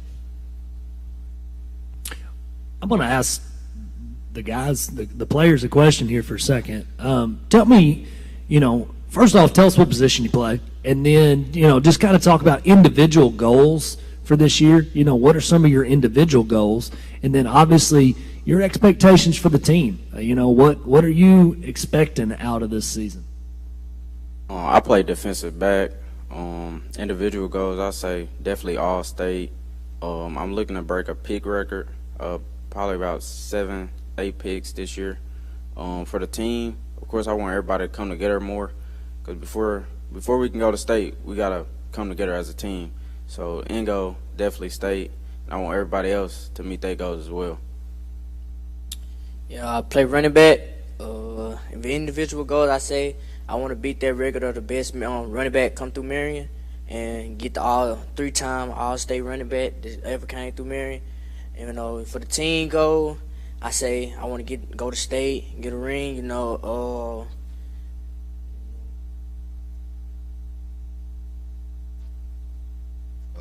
I play offensive line and defensive line. My individual goal to be the best lineman to come through Marion. My team goal, I want us to be more physical and come together, what Taheem said. And I just want us to be one whole, Let me hear from Coach Tribble. Coach, were you introduced as the offensive coordinator? Yes, sir. Okay, so we have some notes here. So if there's one area maybe of inexperience, it may be at the quarterback position. So how is that looking for you in coming along, and how do you see that playing out this season? Yeah, Zayden Walker right now is our starting quarterback. He's had a great spring and great summer. He'll be a junior. He's a tall kid who can throw off platform and do a lot of stuff that way. We replaced Ashton, who was our leading rusher last year, and Zayden's very different than him, so the offense will look a lot different. But these guys and the coaching staff have a lot of faith in Zayden, so we're really looking forward to seeing him this fall. Now, did I hear this correct? The number 1 player in the state of Arkansas? Did you tell me that? Yeah, he's the number 1 rated player in the state of Arkansas. That's he's pretty committed impressive. to LSU. Yeah, committed to LSU. Okay, well, that was my next question. Obviously, going into your senior season, you've already got that taken care of. That's already booked, right? So now that's off of your back, and you can just kind of focus on the season. So kind of talk to us real quick, just briefly, about the excitement around that, but then being able to put that aside and focus on your senior season for yourself and for your team. Well, I'm going to say what Coach Clark said. Don't never take nothing for granted, Just because I'm committed to LSU, don't mean I got it for real, you know what I'm saying? So, I'm just keep working hard, keep showing up to practice, keep showing these guys that, hey, even though I'm this type of guy, I'm still y'all teammates. I'm still the guy y'all can count on. That means a lot, and guys look up to you for things like that, and so keeping that mindset is crucial. So, guys, we want to thank y'all very much for being here today. We're rooting for you. We really are. Getting over that hump. Keep knocking on that door. Like you said, Coach, some of your words make me want to get out there and play. So that goes a long way. I'm not sure I'd be as good as these guys sitting on stage, but just keep working every day. Keep working, and good things are going to happen. So thank y'all very much for being here today. We're going to take a commercial break. When we come back, we'll have the Corning Bobcats on the stage. You're watching the 2024 Northeast Arkansas Football Volleyball Media Day. What started with our grandfather and continues in its fourth generation today, Glen Sane's history of quality sales, service, and strong personal relationships that have kept our customers and their families coming back for over 69 years. From my grandpa to my dad to us, service after the sale is a big deal. Whether you're looking to buy a GMC, Chevrolet, Buick, or Ford, we look forward to serving you and your family for years to come. I've seen First Community Bank all over, but then to take my stuff to some people that didn't really know me and took a chance, that spoke volume. I'll always be grateful to First Community and that whole team over at Harrison that helped get me started. Anytime I need anything, just a phone call away. We're really proud to be with First Community Bank.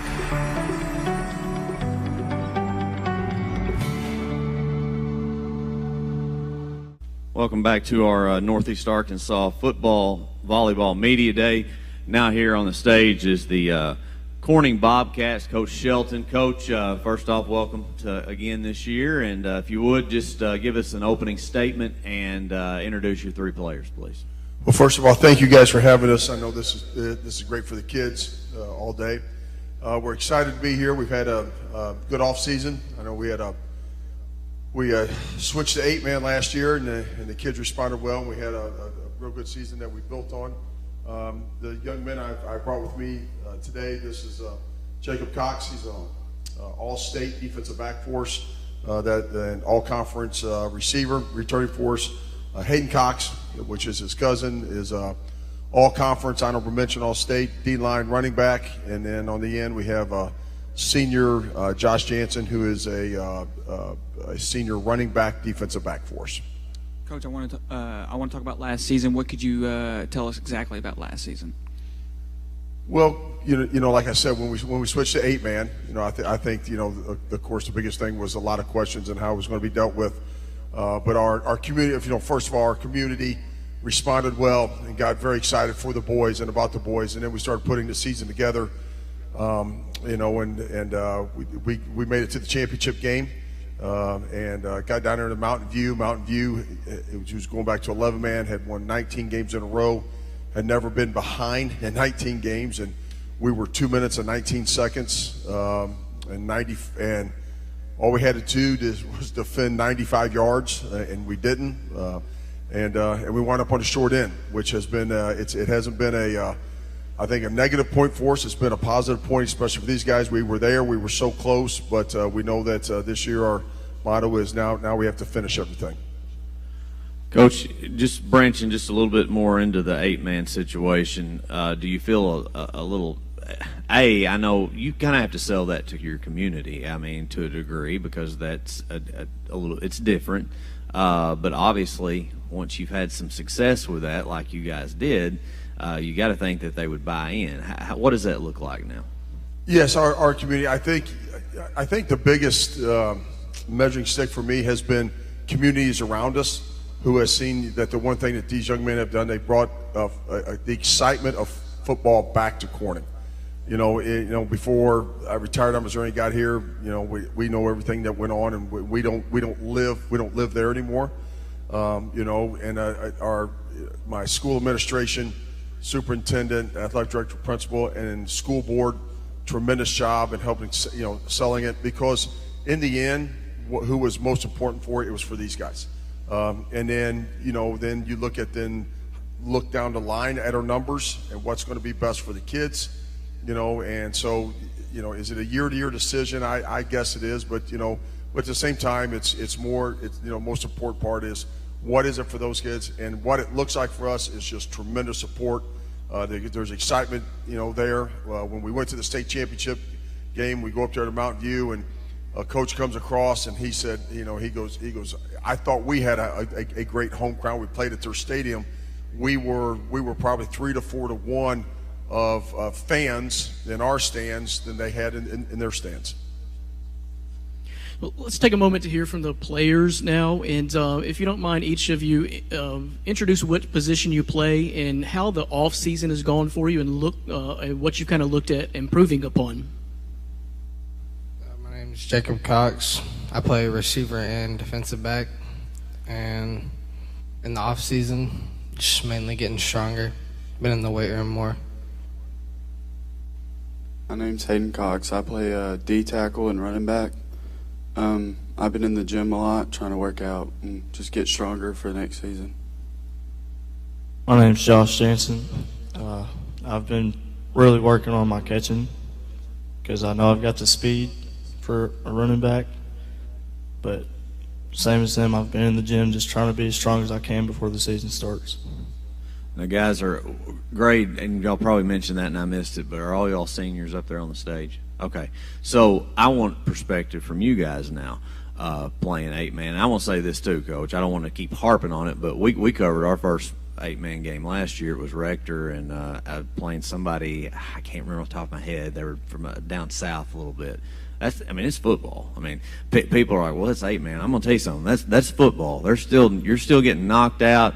The thing about it is, it's exciting because with 3 less on the field, there's a lot more field you have to cover. So I liked it a lot. But I want to talk to you guys and get your opinion on. Y'all made the transition. So what was it like having to make that transition and learn? To me, I think it was pretty easy. I like 8-man a lot more than I did playing 11. Just a lot faster pace, a lot more to do. Definitely a lot more faster pace. I think it's a little less physical than 11-man, but it was definitely fun to play. It doesn't really feel different to me, just that there's less people, and like you said, there's a lot more field to cover. But other than that, it didn't really change for me. And Coach talked about, playing that last game and maybe having a little bit of bad taste in your mouth towards the end, but having that success, how do you guys build on that moving forward this year? We'll start on this end. It's hard to be the last guy every time. It really motivates me being that close last year, and it really gives me a drive to push myself to be my best for next year.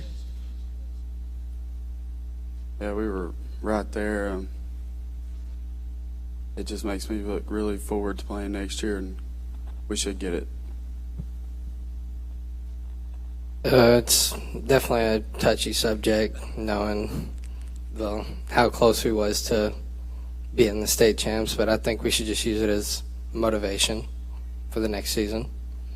Coach, if you would, just kind of hint on, what things are going to look like from the offensive side and on the defensive side for you guys.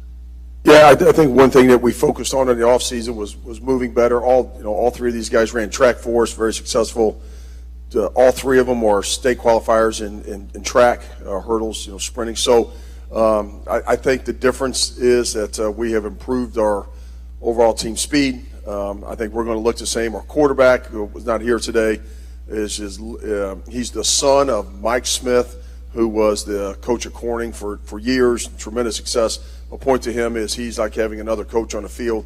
So having that quarterback there, offense, so we'll look the same. We'll go for a power run game and then look to throw play action over the top. Defensively, we're in a 4-man front. Without a doubt, as I've said in every magazine, every article, our D-line, which includes Hayden and 3 other seniors, is absolutely a top-notch D-line. And I think for the season we have a very tough schedule. We're playing Brinkley. We're going to go play Lee Academy. We're going to play Tunica, which is the Mississippi State champions. As a coach, when you take on a schedule like that, the one thing you better feel sure about, you better feel sure that we're going to show up on Friday night. And I know with these guys here and the group of seniors we have, that we're going to represent our community and we'll represent ourselves pretty well. And you mentioned schedule and that sort of thing. I know that can be a little bit of a challenge because there's only so many teams in the state of Arkansas. How did you get Tunica on the schedule? From Lee Academy, there's a conference that plays it kind of in that region. Coach and I, kind of through emails, and we sent some stuff out, and I think Coach Holcomb went down there, and so we're going to go down there this year. They're going to come back, and Then you got Lee Academy, who's expected to win that conference. And that's I think it's a 12 or 14 team conference. You know, they play in three, there's 3 states included. So, you know, for us, it's, you know, there's a little bit of travel to it, but at the same time, there's this excitement that we get to kick it off on 7 o'clock on Friday nights at you know, whether it's 11-man or 8-man. Well, I mean, you know, you all go down there and win, and then you go to the casino and hit the jackpot and all that, and it's been a real successful trip, right? I'm just joking. With that being said, if you just give us a closing statement. Well, again, I think, you know, we're excited. You know, we'll go in this, you know, we'll go into this year. Like I said, we've upped our schedule. We have not talked about anything about winning a championship. You know, we put some things on our facility this year, and since I've gotten there and since I've coached for 35 years, it's follow the process. Winning and losing is a process. These young men have followed, you know, what we believe is a process and our 4 pillars, and we hope to, you know, through that they learned, you know, that we can have success each year through, or each Friday night through our preparation. Coach, we want to thank you for coming today. That is the Corning Bobcats. We're going to send it to commercial break, and when we return, we'll have the Mark Tree Indians here on the Northeast Arkansas Football Volleyball Media Day. When you work sun up to sundown, having reliable equipment is the difference between spending a week on a project or spending a month. That is why so many people trust Silver Moon Trailers to keep their business moving forward. From the core of every trailer repair all the way to the peak of your hard work, Silver Moon Trailers believes you deserve to haul it all. For over 20 years, Central Dealerships has partnered with Suncom Media and NEA Sports to bring you live coverage of sporting events in Northeast Arkansas. From heated rivalry games to conference showdowns along with playoff championship action, Central Dealerships continues to showcase the best games that NEA has to offer. Remember, when shopping local, Central Dealerships have played a huge role highlighting local players. Just like Suncom Media and NEA Sports, Central Dealerships puts NEA student athletes first. I want to welcome everyone back to the 2024 Northeast Arkansas Football Volleyball Media Day. Coach Waylon Dunn. Coach, what a tremendous season last year, but a lot of high expectations going into this year. 3 faces I recognize up there on the stage, and really looking forward to just as a fan watching you guys. But if you would give us an opening statement and introduce who you got here on the stage with you. Well, we did have a good year last year, and we're excited about this year. But, you got to play to prove yourself every year. So we got J.J. Risper. J.J. was our second leading receiver last year, had the most touchdown receptions on the team. Landon Lewis played safety for us last year, had 5 interceptions, 2 he returned for touchdowns. And Tate Swink plays wing and defensive end for us, and he was our second leading tackler on defense last year. Coach Dunn, Alex here. It's good to see you again. We've talked before. I want to kind of talk about this playoff run that you guys had last year. A lot of hype was surrounding this Mark Tree team from last year. Big win over Hazen and Murfreesboro. Came down to the semifinals against Bigelow. Kind of tell me what this playoff run. Obviously, you guys didn't win it all, but kind of how did the playoff run feel to not only the school but just the city of Mark Tree in general? Well, I mean, it was a lot of excitement. I think our conference, being as tough as it was, and some of the games that we had in our conference helped us prepare for those big playoff games. Hazen was a defending state champion, had a lot of kids back, and it was a really good team. Of course, Murfreesboro was, I think, 12-0, ranked number 1 at the time. Very good football team. But, our kids had kind of been tested already through the season, so going to those places was not a shock for them. We played 6. I think it was 6 of our last 7 games was on the road. So I mean, they were used to those environments and stuff. So it paid off for us. Well, Coach, I know you and Coach Wage have been together for a long time there at Mark Tree. I've been in the area about 20 years, so it's good to see because there's so much turnover in high school football these days, but you guys have really worked well together. Just speaking about the off-season, how's your depth and how's the numbers turned out for off-season ball? Well, it was good.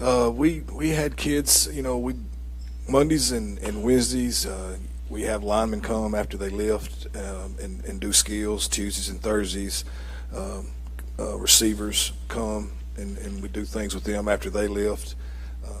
We've been to Ole Miss, taking kids to Auburn, Clemson, Arkansas State. We've been a little everywhere. So we've had a lot of participation. Our numbers are up right now. We got 36. Of course, this is our second week of school that we're in, so we're ahead of a lot of people as far as being back to school. And that helps getting everybody there and having them all at the same time. So it's been good. Let's hear from the players now in the off season, and if there's anything that you've looked to improve upon this off season to bring into next season to go, even further and be even better. I looked into being an overall team leader and a better player for my team. Of course, I'm a senior, and being just a team leader. What I'm looking into doing is being more of a leader, and this year I want to focus on the offensive role because I did more on defense. I want to stick on both sides. I looked in to improving on getting stronger and faster and just overall a better player.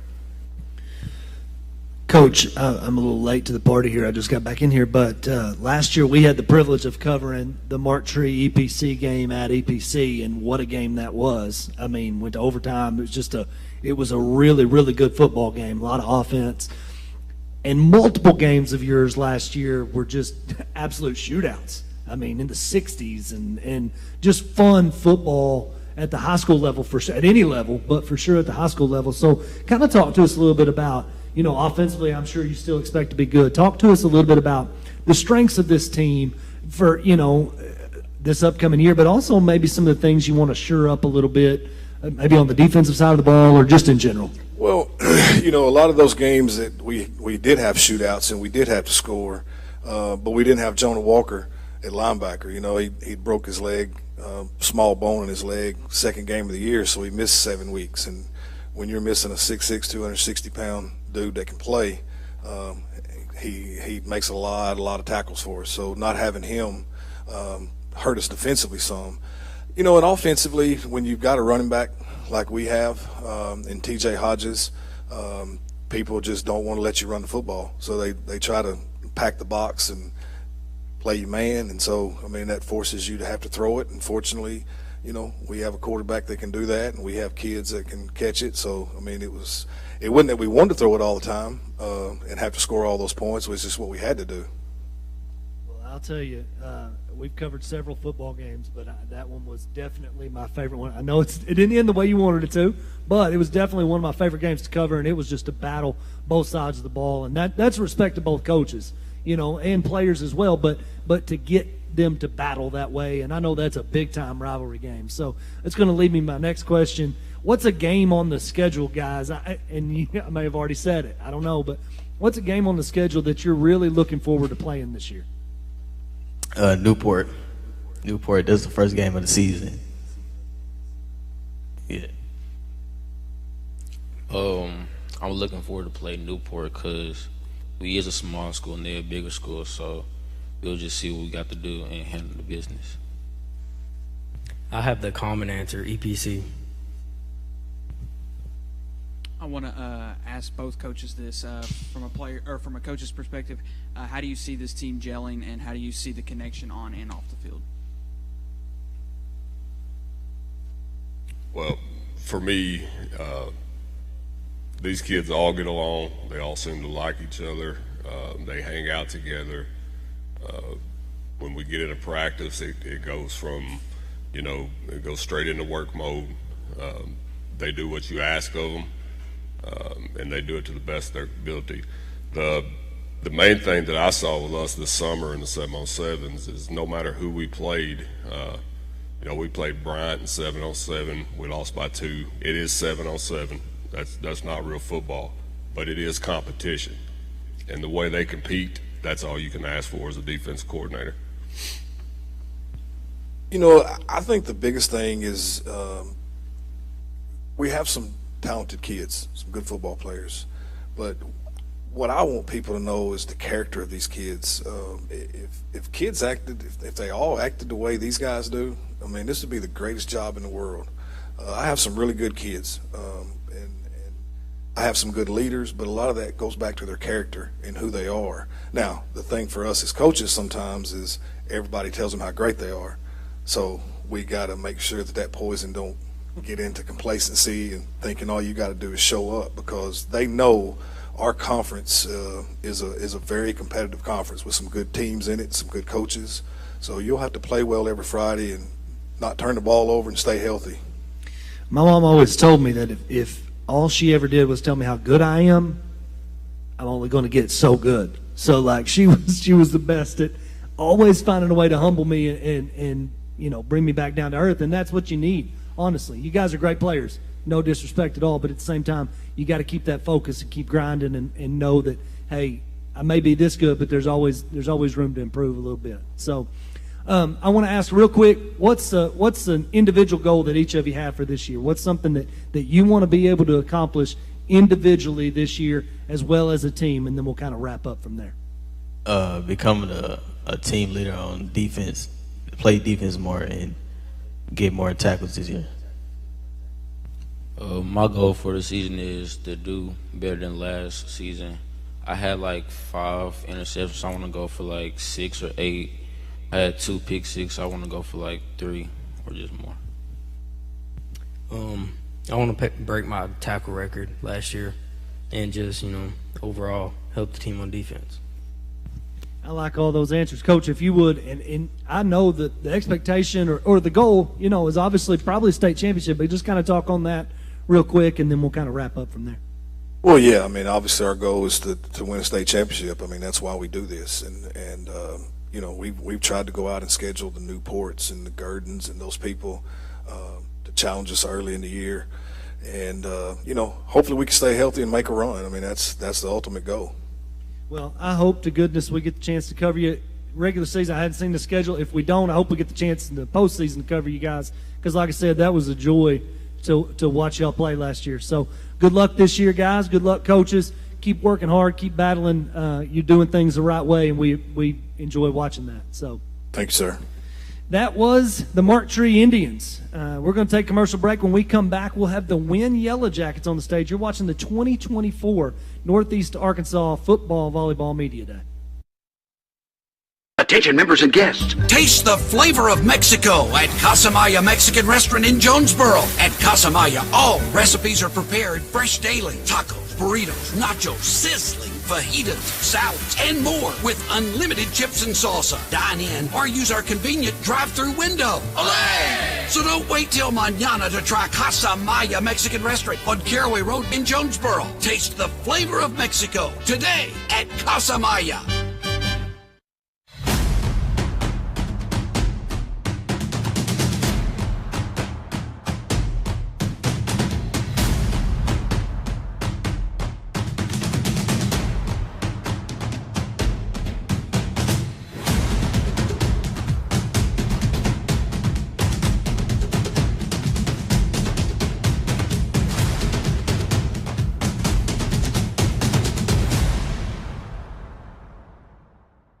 Welcome back to the 2024 Northeast Arkansas Football Volleyball Media Day. On the stage now, we have the Win Yellow Jackets. Coach, if you would, go ahead and introduce yourself.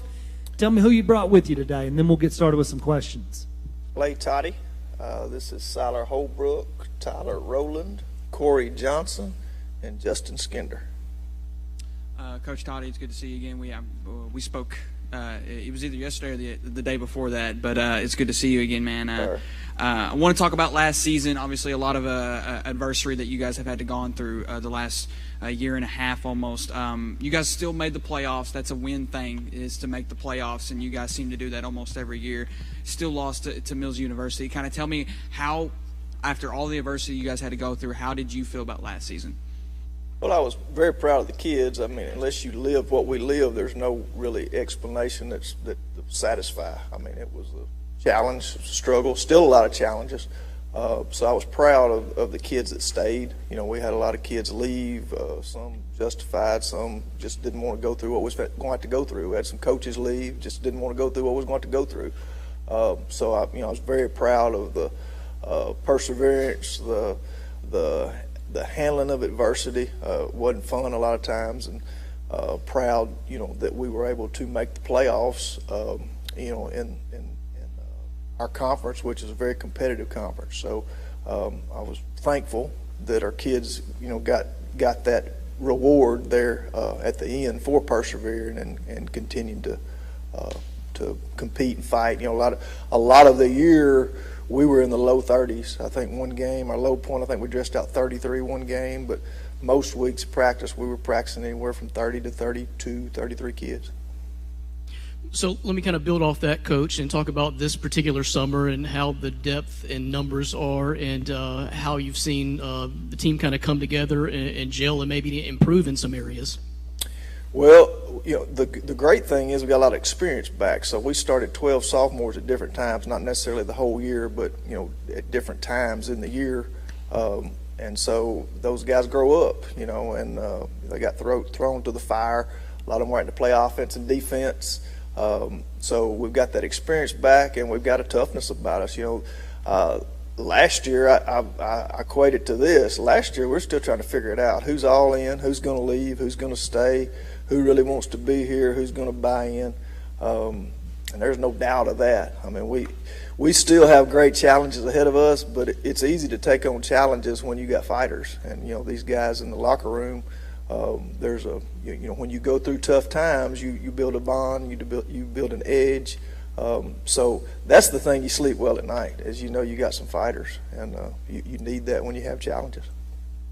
So let's hear from the players now and how you feel like the summer has gone for you, the things that you've looked to individually improve upon, and what you're going to bring to the table this coming season. I think this summer, just a full year learning this offense under us, a whole lot of experience coming back, a whole lot of offensive line experience coming back. I think just everyone's more comfortable being where they are, and it just allows us to play together and just know what we're doing. Kind of a goal, like a team goal. We want to. I know a lot of us want a couple of home playoff games, and our conference is really competitive, and it's not going to be easy, but that's kind of what all the guys kind of want. No, going off what Coach Toddy said, I think this year we are pretty much a lot more body, and we have a normal summer, and I think senior leadership is going to be a big part of this summer and this season. Really, we got a lot of people coming back, and it's going to make a big difference. I feel like we had a great summer. We have a lot of returning talent coming back, and one of my personal goals was just to get stronger, faster, and just try to bring more on the defensive side just try to do more than I did last year on the defensive side of the ball. This is, kind of for both coaches here. Talk to us a little bit about offensively, defensively. What are we looking at as far as from the offensive side? Are we looking at, more run-heavy, pass-heavy combination kind of things? Defensively, are we looking at more zone, man-to-man? What, is it a mixture? What are you looking at this year? Well, we'll play to the strengths of our team, and I think that changes every year. Siler is a mobile quarterback. He's got a good arm. He's a good runner. So, he allows you to do different things. You can run the option with him. You can play action with him. You can drop back with him. He's got some guys who can catch the ball. He's got some linemen with experience that can run block, which got a lot of that last year, and can pass block. So, we'll be more balanced than what we were last year, and we'll play to our strengths. We've got some good running backs. We've got Cameron Smith coming back, who ran for just under 1,000 yards last year and never came off the field. He was our leading tackler, and so we'll play to those strengths, and it'll probably vary from game to game according to what we're seeing. Defensively, we'll be very multiple, and with today's football, I mean, that's what you have to be, to evolve on defense. We play a lot of different styles of offense. Paragles in the single wing, baseballs in the eye, Pretty much everybody else is in some type of gun, but they all have little different tweaks on what they like to do. Valley View's always explosive on offense. Got Harding Academy coming into the conference. Their offense is well known, so we're going to have to be able to throw a lot of different things at them in order to be successful. And that's kind of really what we spend a lot of time on since spring ball started. Teaching our guys, hey, we got to be multiple. We got to be able to do different things. Got to give them a different picture every snap. To try to mess with those guys over there. You read my mind, Coach. I was fixing to ask you guys about 5A East this year. Some big changes coming up. Southside and Forest City have moved out. Harding Academy, the defending Class 4A champions, are in, and so is GCT moving down from 6A. How do you guys feel about it? And because arguably this conference has gotten even harder. Yeah, I mean, it's tough every week. Forest City moved out of conference, but they're a rival for us. We picked them up non-conference. We're going to play them early in the year. That's going to probably be a great game, a great atmosphere. They have a new coach, and they're all really excited about that, about Coach Swinton down there. We hear he's doing a great job. So, that's going to be a big game for us. Like you said, in the 5A East, you just, every week's going to be a challenge. You got to bring it. Let me hear from the players one more time before we wrap things up and end on a fun question. If there's one game on the schedule you're looking most forward to, what would that be? A game that I'm looking forward to is probably Harding Academy because that is our senior night. It's our last home game, so, just want to go out with a win and just beat them.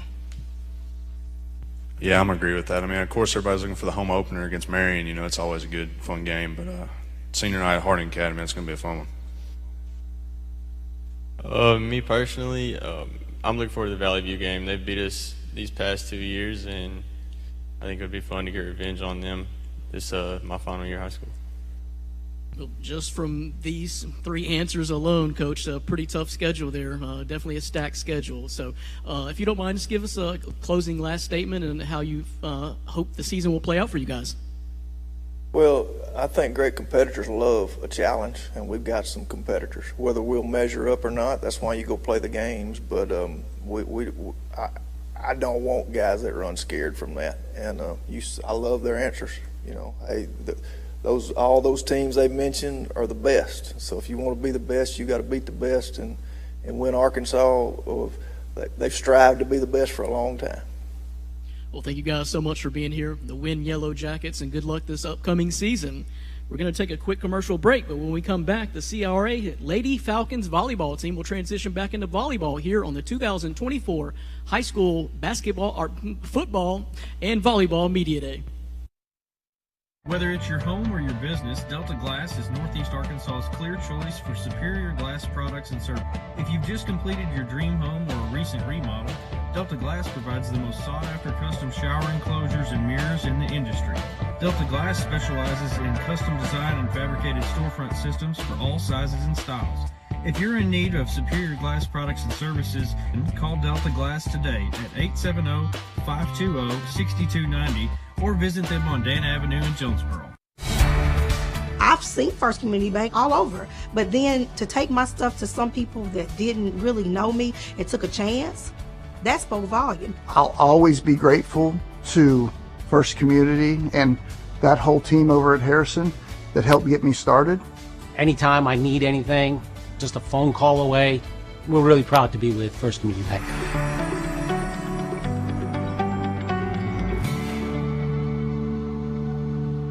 Welcome back to the 2024 Northeast Arkansas Football Volleyball Media Day, and we're going to switch gears back to volleyball for just a second here. We're going to have a couple of volleyball teams on the stage here, but we're going to start back with the CRA Falcons.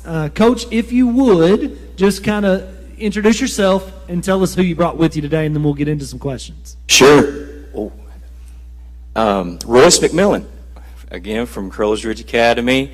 I have here Ava Summit, Bailey Watson, and Ella Oxley. They're my three seniors this year. We're excited.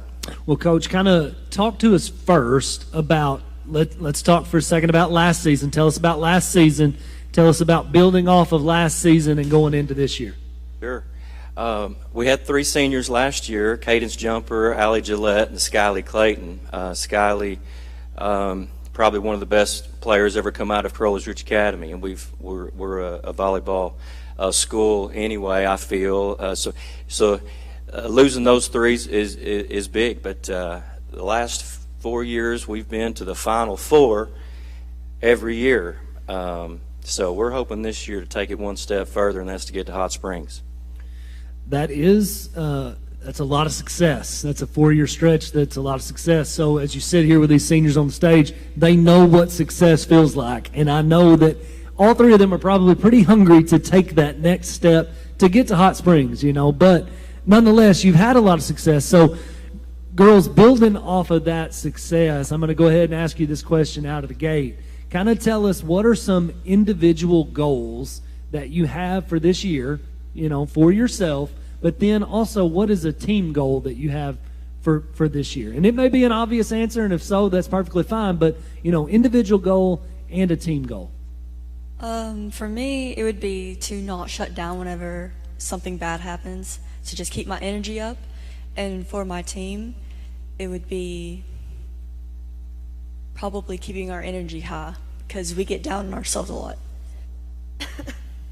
For me, it would be setting consistently so my hitters know where I'm going to put the ball every time.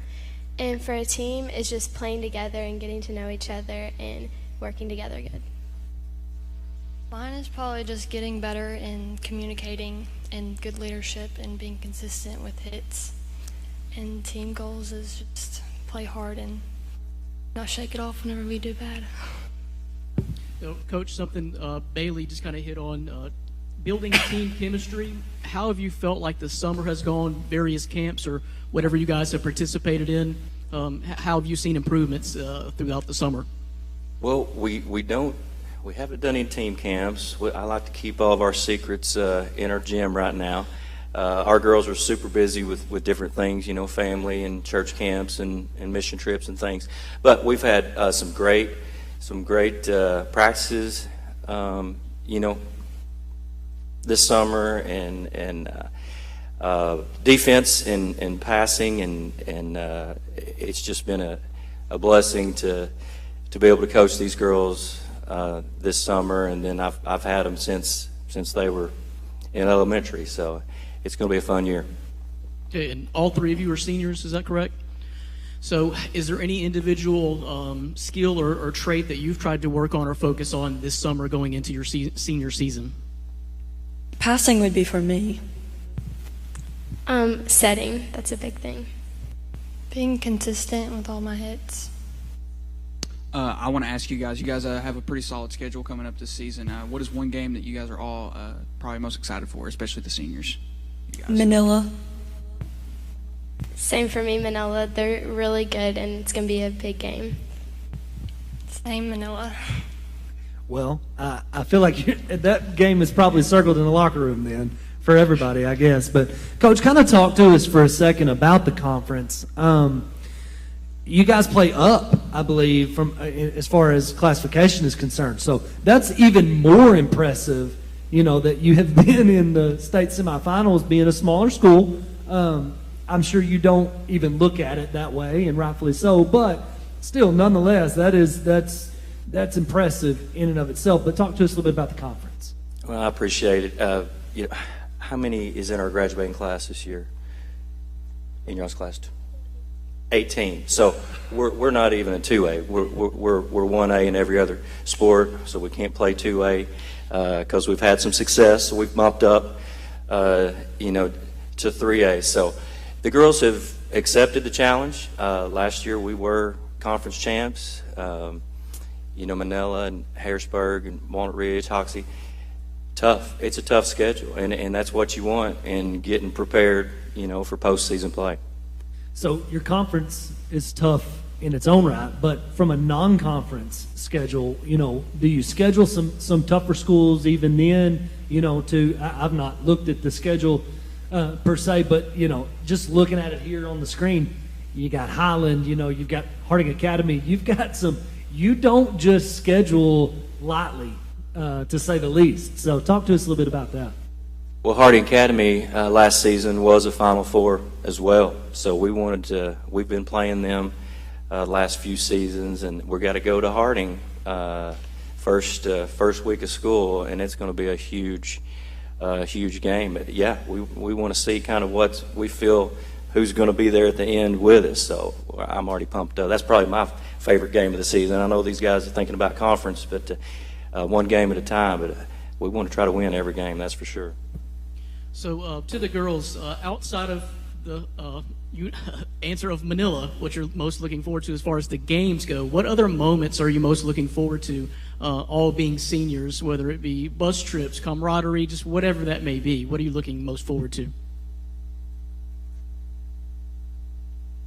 Okay. My favorite thing is after the game, especially when you win and everyone's just celebrating and cheering. Just that feeling of when you win is amazing. So I'm looking forward to that.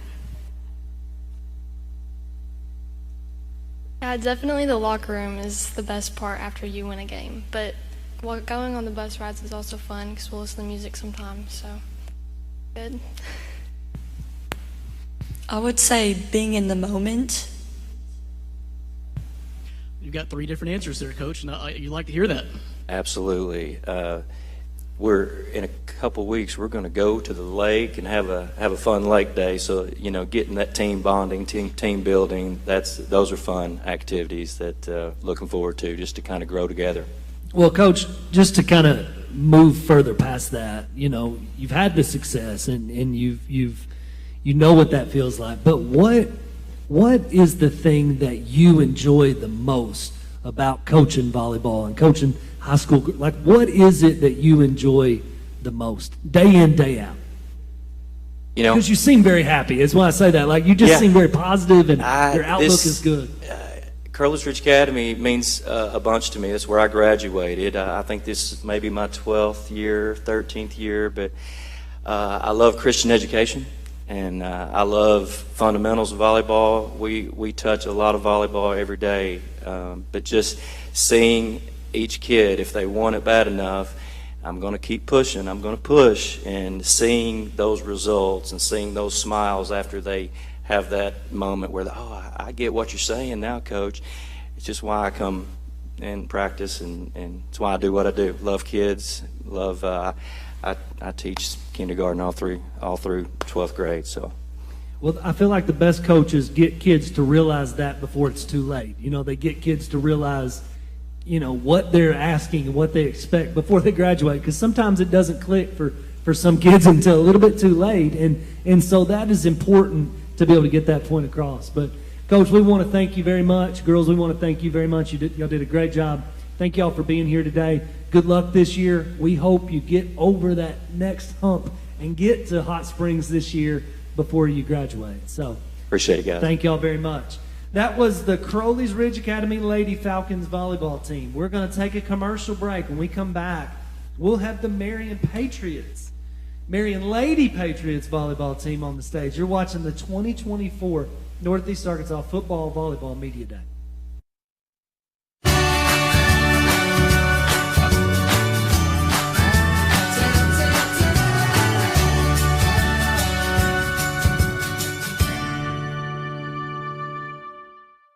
Whether you're looking to own the home of your dreams or wanting to maximize your home value when selling, Colby Brooks is committed, consistent, and honest with his work. Don't let your buying or selling experience become another stress in your life. Leave it to Colby. And remember, buy from Brooks. For over 20 years, Central Dealerships has partnered with Suncom Media and NEA Sports to bring you live coverage of sporting events in Northeast Arkansas. From heated rivalry games to conference showdowns along with playoff championship action, Central Dealerships continues to showcase the best games that NEA has to offer. Remember, when shopping local, Central Dealerships have played a huge role highlighting local players. Just like Suncom Media and NEA Sports, Central Dealerships puts NEA student athletes first. Welcome back to the 2024 Northeast Arkansas Football Volleyball Media Day. On the stage now, we have the Marion Lady Patriots. Coach, if you would, go ahead and introduce yourself first. Tell us who you brought with you today, and then we'll dive into some questions. I'm Coach Lisa Beasley. I'm the head coach, been at Marion for 28 years. This is Community Bullen. She is all-state the past 2 years, all-conference. The list goes on and on. Next to her is senior Maggie Miller, all-state, all-conference. She holds our school career assist record with 1,774 assists and still going. Next to her is senior Alexa Shinneberry. She is all conference selection, and she's just a little bit of everything. And next to her is my assistant, Shayla Williams. She's been with me for, I want to say, probably 22 years at least. So she's been my everything at Marion Patriot Volleyball. Coach, I got to talk to you about last season. According to Scorebook Live, you guys went 24-7, 14-0 in conference play, undefeated. You guys played some serious teams, some different Christian schools, I believe. You guys played at the Bartlett Classic, correct? You guys played Bartlett twice as well, and even played Collierville out of Tennessee. Just tell me how last season went, obviously, and you guys made a playoff run as well. Yes, we had a very successful season. Going 14-0 in our conference, I think, speaks for itself. I feel like our conference is loaded with talent. Every time we go out to play, you have to show up. You can't take anyone for granted. We also, like you mentioned, we went to Bartlett where we get to see different competition instead of the same teams in Arkansas. Played some very volleyball powerhouses from Tennessee and Alabama and won the tournament. And then we schedule Collierville every year, and if you've never seen them play, it's almost like playing a junior college. They are just loaded. So, to be the best, you got to beat the best, and we try to make sure our non-conference schedule is tough. I'm looking at this list of the stats that you kind of sent in for us, and I'll be honest, I don't know everything there is to know about volleyball. I'm more of a basketball, baseball guy, but my goodness, some of these numbers just look insane, and so that is a testament to the girls for putting in that work ethic, but also to the coaches for getting that out of the girls, So this is an impressive list. So I may have to catch a Marion Patriot volleyball game this year just to watch, because it's really impressive to look at. But talking about that, girls, I just want to pass the mic to y'all for just a second. Kind of tell us, you've already set some records and some goals already for other people to reach, but from an individual standpoint, what are some goals that you have for yourself this year, as well as, maybe what is a team goal, overall team goal, or something you're hoping to achieve this year? For me, obviously, an individual goal would be to get back on the court going at 100%. I've been off for a few months due to an injury. But a team goal would definitely be to obviously go conference champs again and to go further in our state. An individual goal for me would be to just be more of a leader on the team, and volleyball is so much more than just playing. To be a better person that girls can look up to, and they'll want to continue to come to Marion because we're such a family. And then just a team goal would be, I agree with Kennedy, we need to get further because we have it in us. We just have to stick together to get through it. An individual goal for me would be to just talk more and be more consistent. And then for team goals, I agree with both of them. Okay, girls, just kind of build off of that. Has there been anything that you've worked on specifically this summer to try to bring on the court, this year? Any particular skill set or trait that you're looking to really focus in on? Well, since I've been injured, I've just been watching a lot of Olympic volleyball, and I've just been working on my volleyball IQ. I'd say the team has definitely been working on bonding and coming together so that when we're in those tough moments, we can just use each other to lift each other up. I'd say we've been working on being a goldfish and being more positive. Well, Coach, the chemistry and bonding shouldn't be an issue because with the records and with all the accolades, I see that you didn't lose any seniors from last year's squad, so that's got to be pretty exciting. No, sir, we did not, so it is very exciting. And we've got everybody coming back, and then we added a huge sophomore class that came off a very impressive junior high record. We had the largest roster we've had in Marion history. We've got more depth in every position. Our practices have been so much more competitive than they have been in years. It's just, I get chill bumps in practice, and there's been multiple times I'm just ready to load them up on the bus and go play somebody right now. So it's going to be a really fun year if we can just get this group to stay happy, and with that large group of girls, that'll be difficult at times, but just watching them compete. We need to learn how to handle hard better and be comfortable being uncomfortable. And if we can do those things, I think this season will be really exciting for everyone. Well, both of those comments are true. You need to be able to be comfortable in the uncomfortable and handle hard better. I like both of those. But the thing I'm going to circle back to for just a second, somebody elaborate on what's it mean to be a goldfish? Did I hear that right? Being a goldfish? So Coach Beasley always tells us that goldfish have a memory of 10 seconds. So if you mess up, just think about what you did wrong, and then just forget about it. Okay, I like that. I've not heard that, so I thought there has to be a meaning. I didn't know if it was, an internal meaning, like a joke or something. But no, I like that. That's good. You need to be able to shake it off. Have you ever watched Ted Lasso? I stole that from Ted Lasso. I've not, so that's probably where I'm coming up short here. I've not seen that, but learn from it and move on. Learn from it, forget it. Coach, I got to ask you, just kind of from a coaching standpoint, how do you see this team's work ethic? Obviously, the stats they say for themselves, and obviously the undefeated conference record. So, just how do you see it as a coach?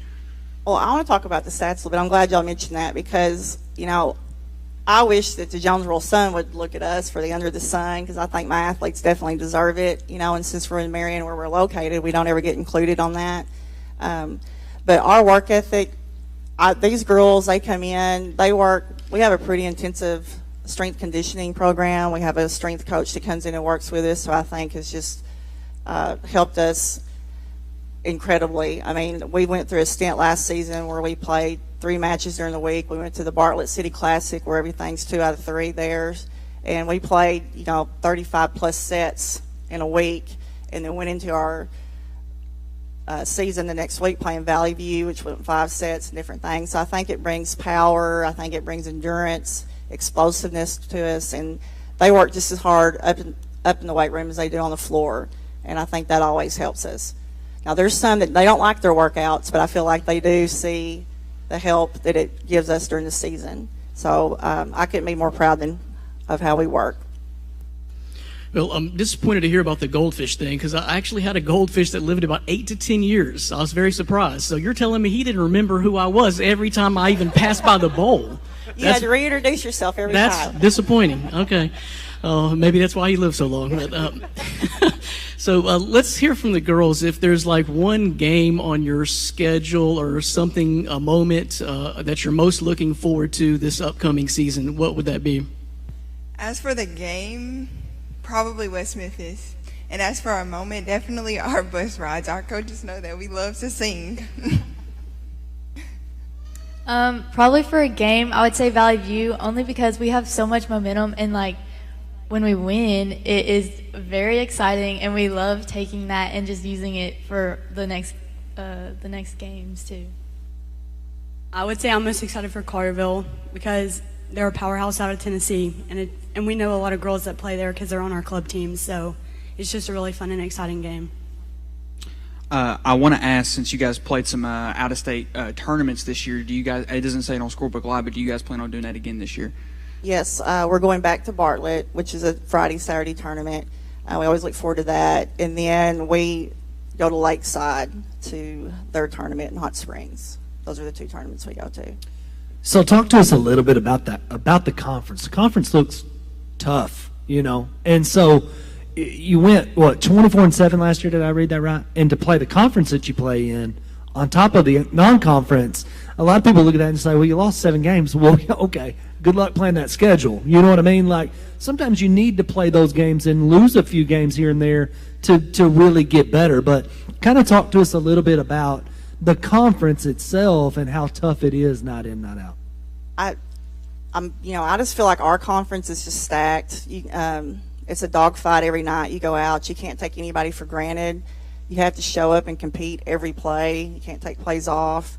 I know there's no match for me personally that I, as a coach, don't go into nervous beforehand, ready to see how we're going to do. So, I have the faith in these girls to show up and show out every night, but our conference is tough. It's not a walk in the park for anybody. Well, the 24-7 is impressive in and of itself, but the 14-0 in that conference, that speaks volumes. That's a challenge.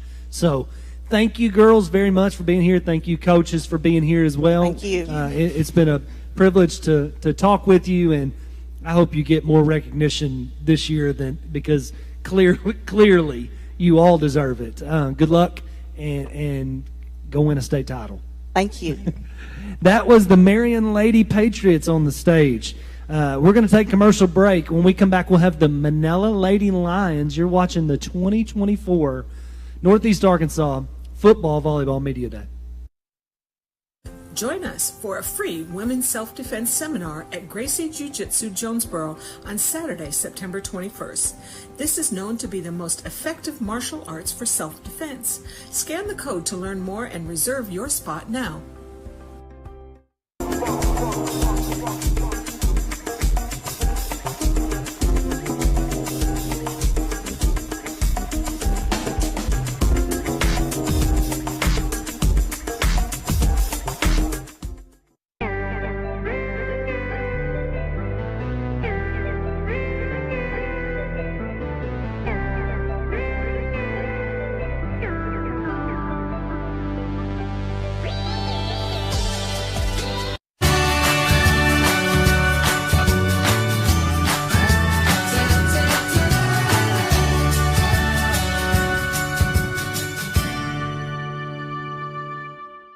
Welcome back to the 2024 Northeast Arkansas Football Volleyball Media Day. On the stage now, we have the Manila Lady Lions Volleyball. Coach, if you would, go ahead and introduce yourself and who you brought with you today, and then we'll dive into some questions. All right. Thank you for having us. We're really excited about having volleyball on Media Day this year. It's a wonderful thing. With me, I have Jenna LaRose, Emma Kirk, and Molly Bunch. These are all of our seniors this year. Coach, I want to talk about last season a little bit. According to Scorebook Live, you guys went 17-8, 8-2 in conference play. You guys played some pretty tough teams. Wins against Bald Knob, Harrisburg, Cave City, even Ridgefield Christian. You guys made it to the playoffs last year, but lost to Hackett. How did that playoff run go for you guys, and how are you guys preparing to do the same this next season? I think the Scorebook Live may be a little bit off because we had a conference change this year. So some of the teams got moved around. We were actually 14-2. We finished as co-conference champs in a three-way tie with Walnut Ridge and CRA. So it was a really exciting season. One of the things that's great about these girls is this is a very new program. They have only been able to compete in postseason play for 2 years. And so the fact that we have made it to state and accomplished those things so young in their season, in their life of their program, is really great. Well, I was going to talk about that for just a second because it is fairly new. So that's ultra impressive to be in the state tournament after having basically starting the program within the last few years. That's ultra impressive.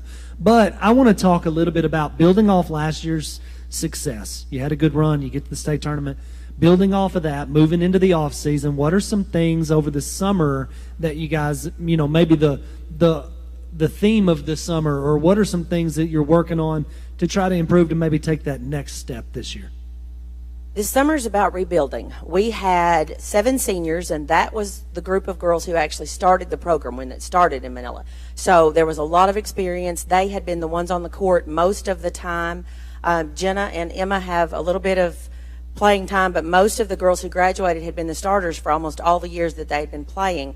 So we are rebuilding this year. We've been to a couple of camps. The first one we went to early in June to kind of see where we were because the lineup on the floor is completely different.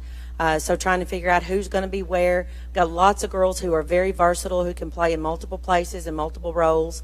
Went to a camp in July and learned that we are getting better, saw lots of improvement. So I think that we're growing, and I think it's going to be very exciting to see what they accomplish this year.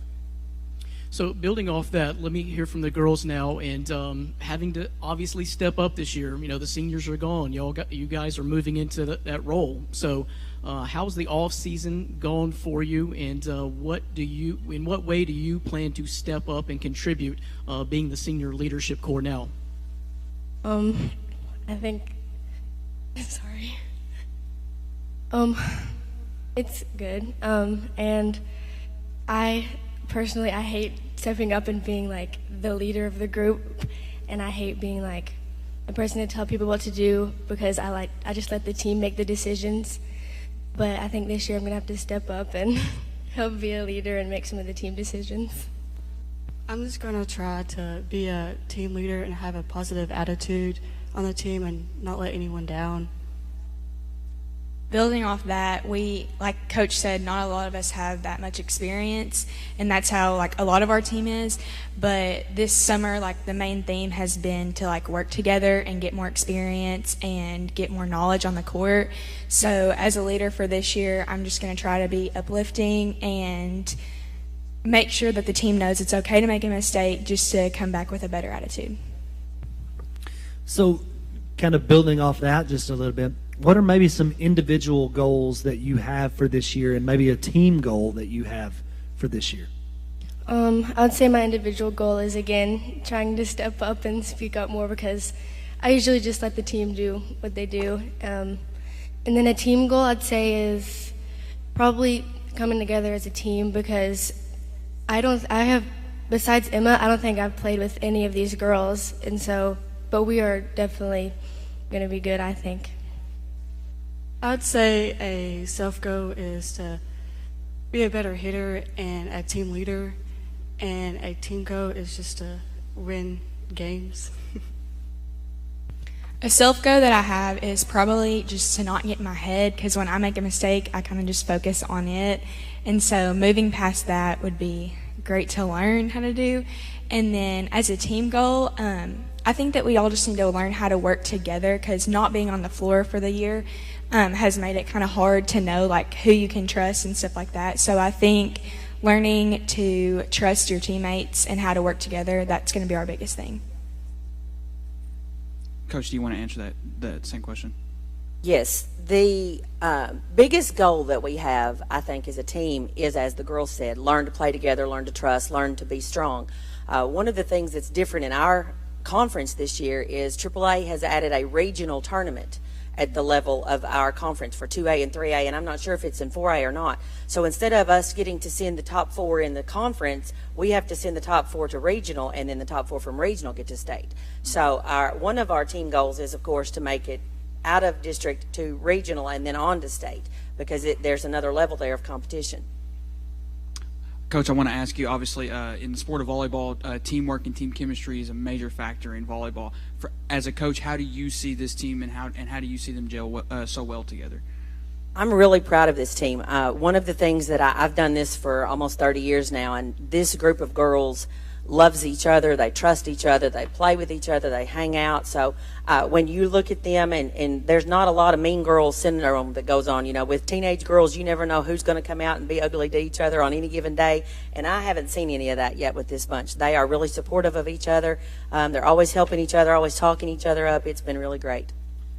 Talk to us a little bit about the conference. You know, you've got several teams in that conference. You said top 4 now, and I did not know that. You just the change to move to a regional. So now you have to finish top 4 in your conference, and then you got to win at least one game then at the regional tournament to get to the state tournament. So it's good in that it provides you the opportunity to play more games, but at the same time, there is that risk of, you know, you've got to be big in that moment come regional tournament time. So talk to us a little bit, though, about the conference, and tell us, you know, who top end of that conference, what's it look like? Obviously, you guys were there last year, but, you know, teams lose players as years go by. So talk to us a little bit about what the conference outlook is.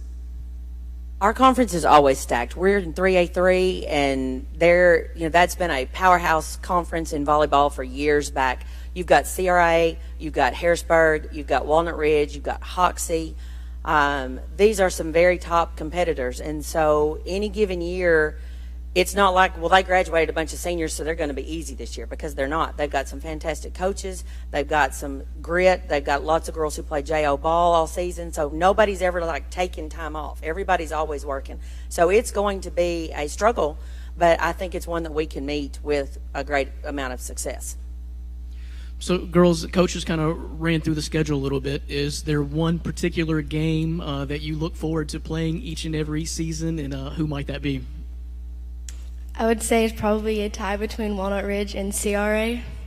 They're both really competitive, and I know that CRA lost one of their best players, but they have a good lineup, and I know their coach is amazing. So I'm going to second that, because our when we play them, our like energy is really high, and it's just exciting to play them. Like they said, CRA and Walnut Ridge are our two top teams that we look forward to every year. CRA lost a phenomenal hitter, but me and Jenna played club volleyball this year with two of the players, and we're so excited to be able to play them. The energy is always great with the crowd and the team, so it's just a lot of fun. And like I said, they're really difficult to play, but it's just always so fun. Well, it must be nice, Coach, to have players that also do the scouting on the other teams and that are very familiar with them, so that it takes away some of the pressure on you. Hey, when we come in every morning after we've played, and everybody's playing everywhere, but they come in the next morning and the conversation at the beginning of practice is who beat who, what was the scores, how many sets. They're always watching. They know exactly where we are and who we need to beat. That's awesome. So, Coach, if you don't mind, before we wrap up, just give a kind of a closing statement here and talk about how you foresee the season going and what you hope to get out of it. We've already mentioned we look forward to being competitive in 3A. We look forward to making it to regional. That's something that's new for everybody this year. I have a lot of confidence in these girls. I've told them since May that there's nobody who can get in their way if they play the way that they can. There's some phenomenal athletes. They have a lot of history of competitiveness to live up to in the School of Manila. So I'm looking forward to what they will accomplish. I think it's going to be really fantastic. All right, well, thank you all for being here. That is your Manila Lady Lions volleyball team. We're going to take a quick commercial break. Coming up next, we have the West Side Warriors here at the 2024 High School Football and Volleyball Media Day. Whether you're looking to own the home of your dreams or wanting to maximize your home value when selling, Colby Brooks is committed, consistent, and honest with his work. Don't let your buying or selling experience become another stress in your life. Leave it to Colby. And remember, buy from Brooks. Tune in Saturday night, August 31st, right here on Fox, directly following Major League Baseball for the NEA Sports preseason football show for team previews, predictions, and analysis on teams for the upcoming football season. NEA Sports, putting Northeast Arkansas student athletes first. Westside Athletic Booster Club. We're the team behind the team. Becoming a member of the Westside Athletic Booster Club is a rewarding and valuable contribution to the Warrior Nation, our school, and most importantly, our student athletes. The purpose of the club is to promote athletics at Westside High School in an atmosphere that is consistent with the educational philosophy of the school community. Check out our Facebook page for more information on how to become a member. Westside Athletic Booster Club. We're the team behind the team. We are back here at the 2024 NEA High School Football and Volleyball Media Day here on Suncom Media and NEA Sports. The Westside Warriors are up next, and we have Coach Engel and his squad. So, Coach, if you don't mind, just introduce yourself and who you brought with you here today.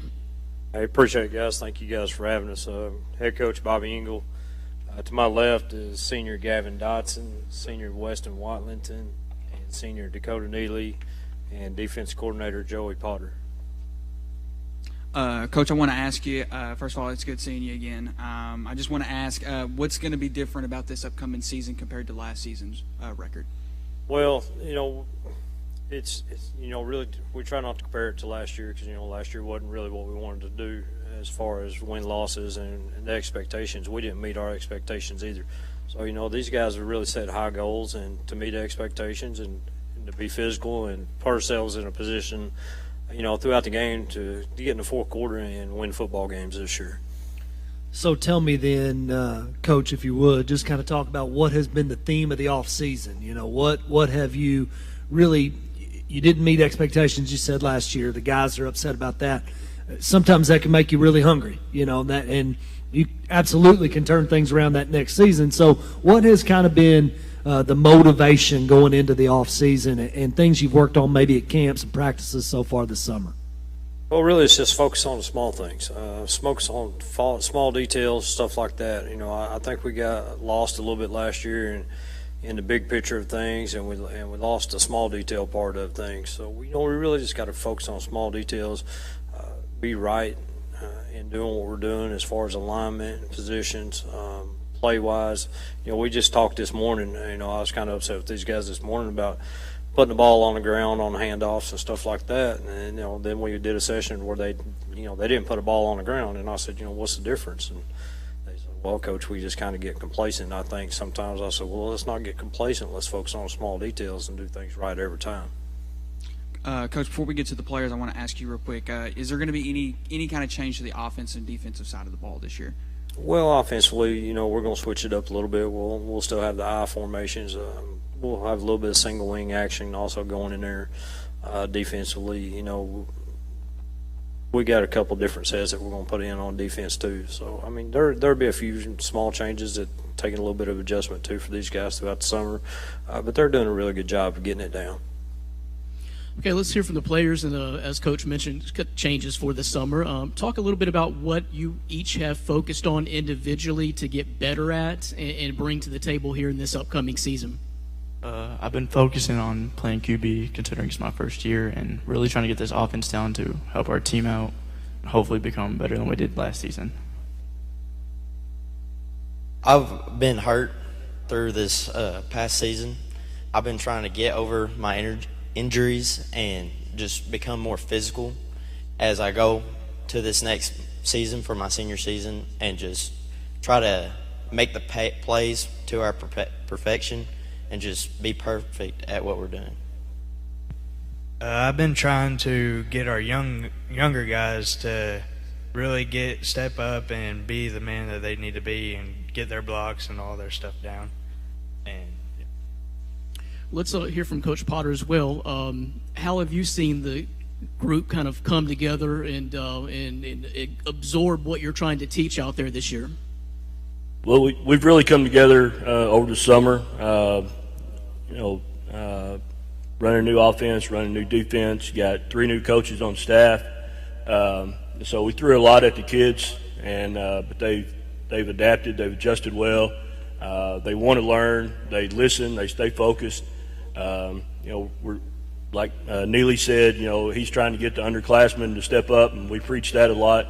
We're always looking for leaders, and if we can instill that in those younger underclassmen, then when they come up, then we don't have to search for that. They're already there, they're already in place, and we could just carry on year after year that way.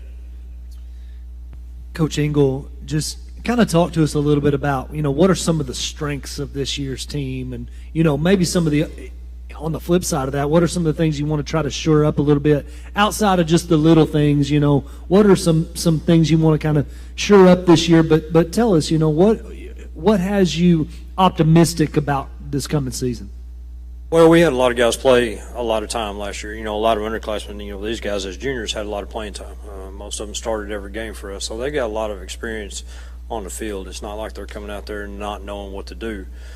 So we're relying heavily on that as far as them, having that experience to kind of help them underclassmen, especially those sophomores, get used to the speed of the game in senior high, because it's a lot different than what it is on junior high level. So, realistically and optimistically, we're looking for the experience to really pay off for us this year.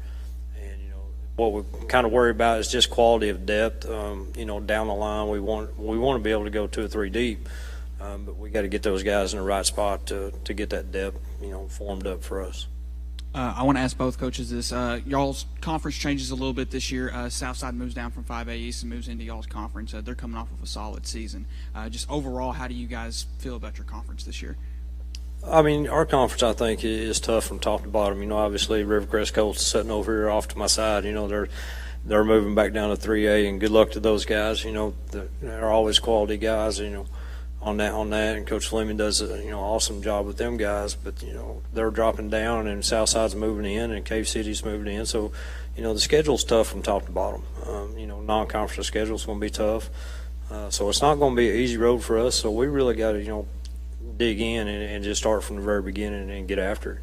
Talk to us a little bit about your non-conference schedule. Obviously, we know the team's in your conference, but who do you guys have on the non-conference slate? Well, we'll keep Brooklyn opening up in 0 week. We'll play them over there this year. They'll be a tough, we played them in camp a little bit. We know a little bit about them. Good squad. Coach Hinsley's a great coach over there. Has, got them guys going. We'll also play Hoxie, which, Hoxie's a perennial powerhouse in the 3A, also has been, and so that's going to be a tough game also. And then we travel down to Riverview, and I'm not sure, I'm not really familiar with them a whole lot. I don't know a lot about them, but I'm sure they're going to be pretty good also. Guys, I'm going to ask y'all real quick. We'll just kind of pass it down the line here. Just tell me one game on the schedule that you're really looking forward to playing this year. I'm looking forward to playing Brooklyn because, they did kick our butts last year, and I want to see if we can do better at adjusting to what they got coming at us. I'm also with Dakota on this. I would love to beat Brooklyn this year.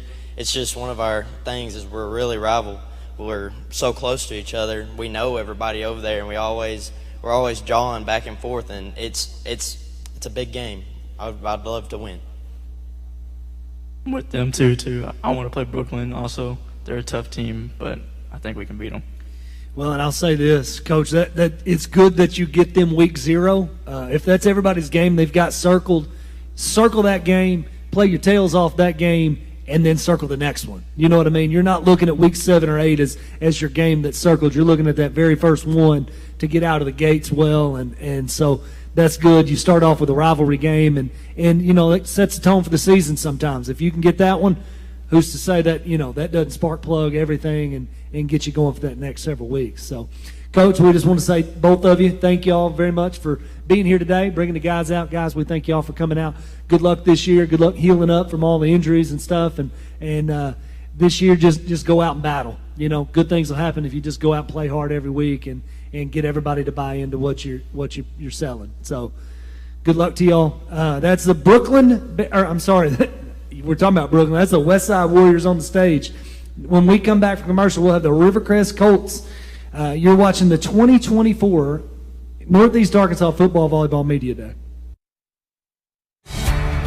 I've seen First Community Bank all over, but then to take my stuff to some people that didn't really know me and took a chance, that spoke volume. I'll always be grateful to First Community and that whole team over at Harrison that helped get me started.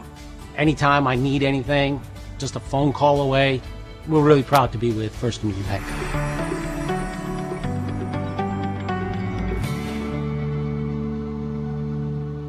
Our family has been in the car business for almost 70 years. In that time, a lot of things have changed. One thing that has stayed the same is our commitment to customer service. At Glen Sains, our inventory is growing every day. Between all of our 4 stores, we'll have 400 units in stock at any given time. Whether you're looking to buy a GMC, Chevrolet, Buick, or Ford, we look forward to serving you and your family for years to come.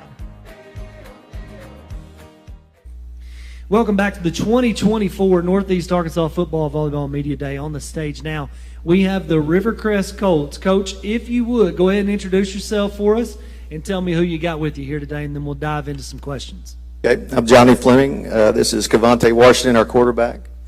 Andrew Lomack, he's one of our linemen, could play any of the 5 positions. And then I've got Nolan Williams, who also could play any of our positions on the line.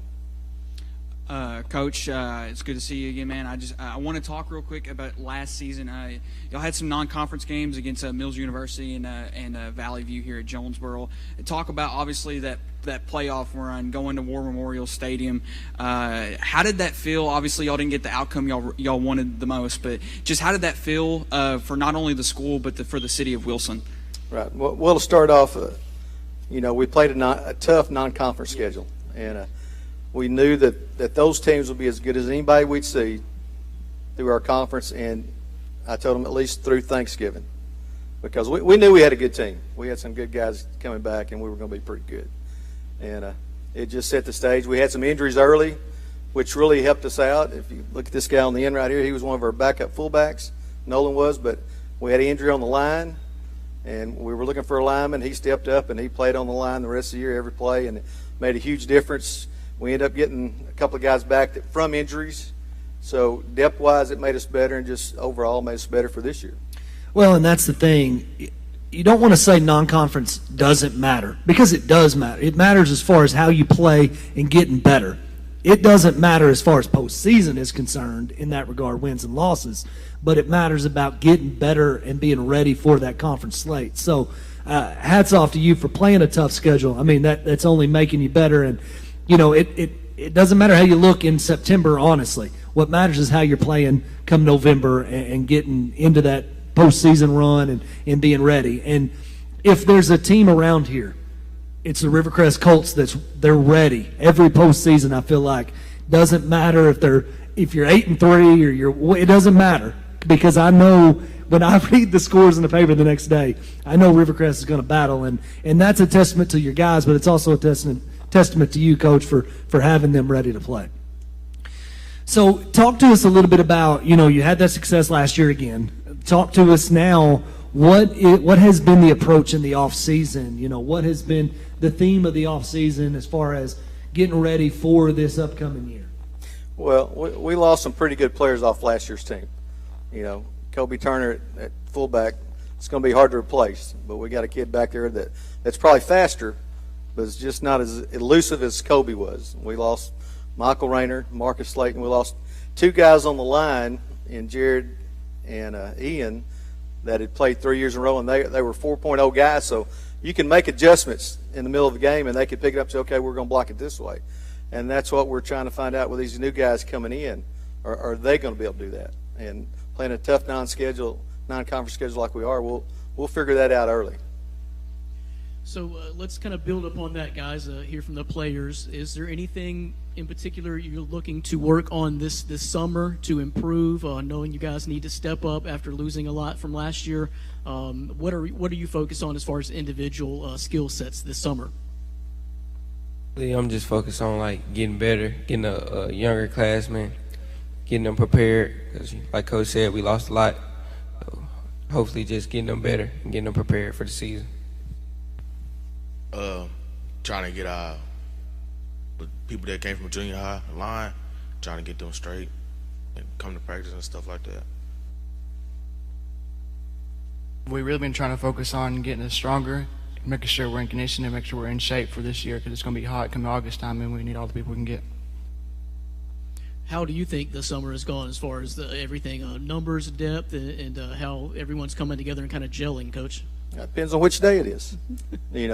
Condition-wise, we know we're not there. After practice yesterday, they could see that they weren't there. Every day right now, but it's hot, and it's hot on everybody. You just got to figure out a way to get those guys condition themselves during practice. Don't do a whole lot of condition after practice.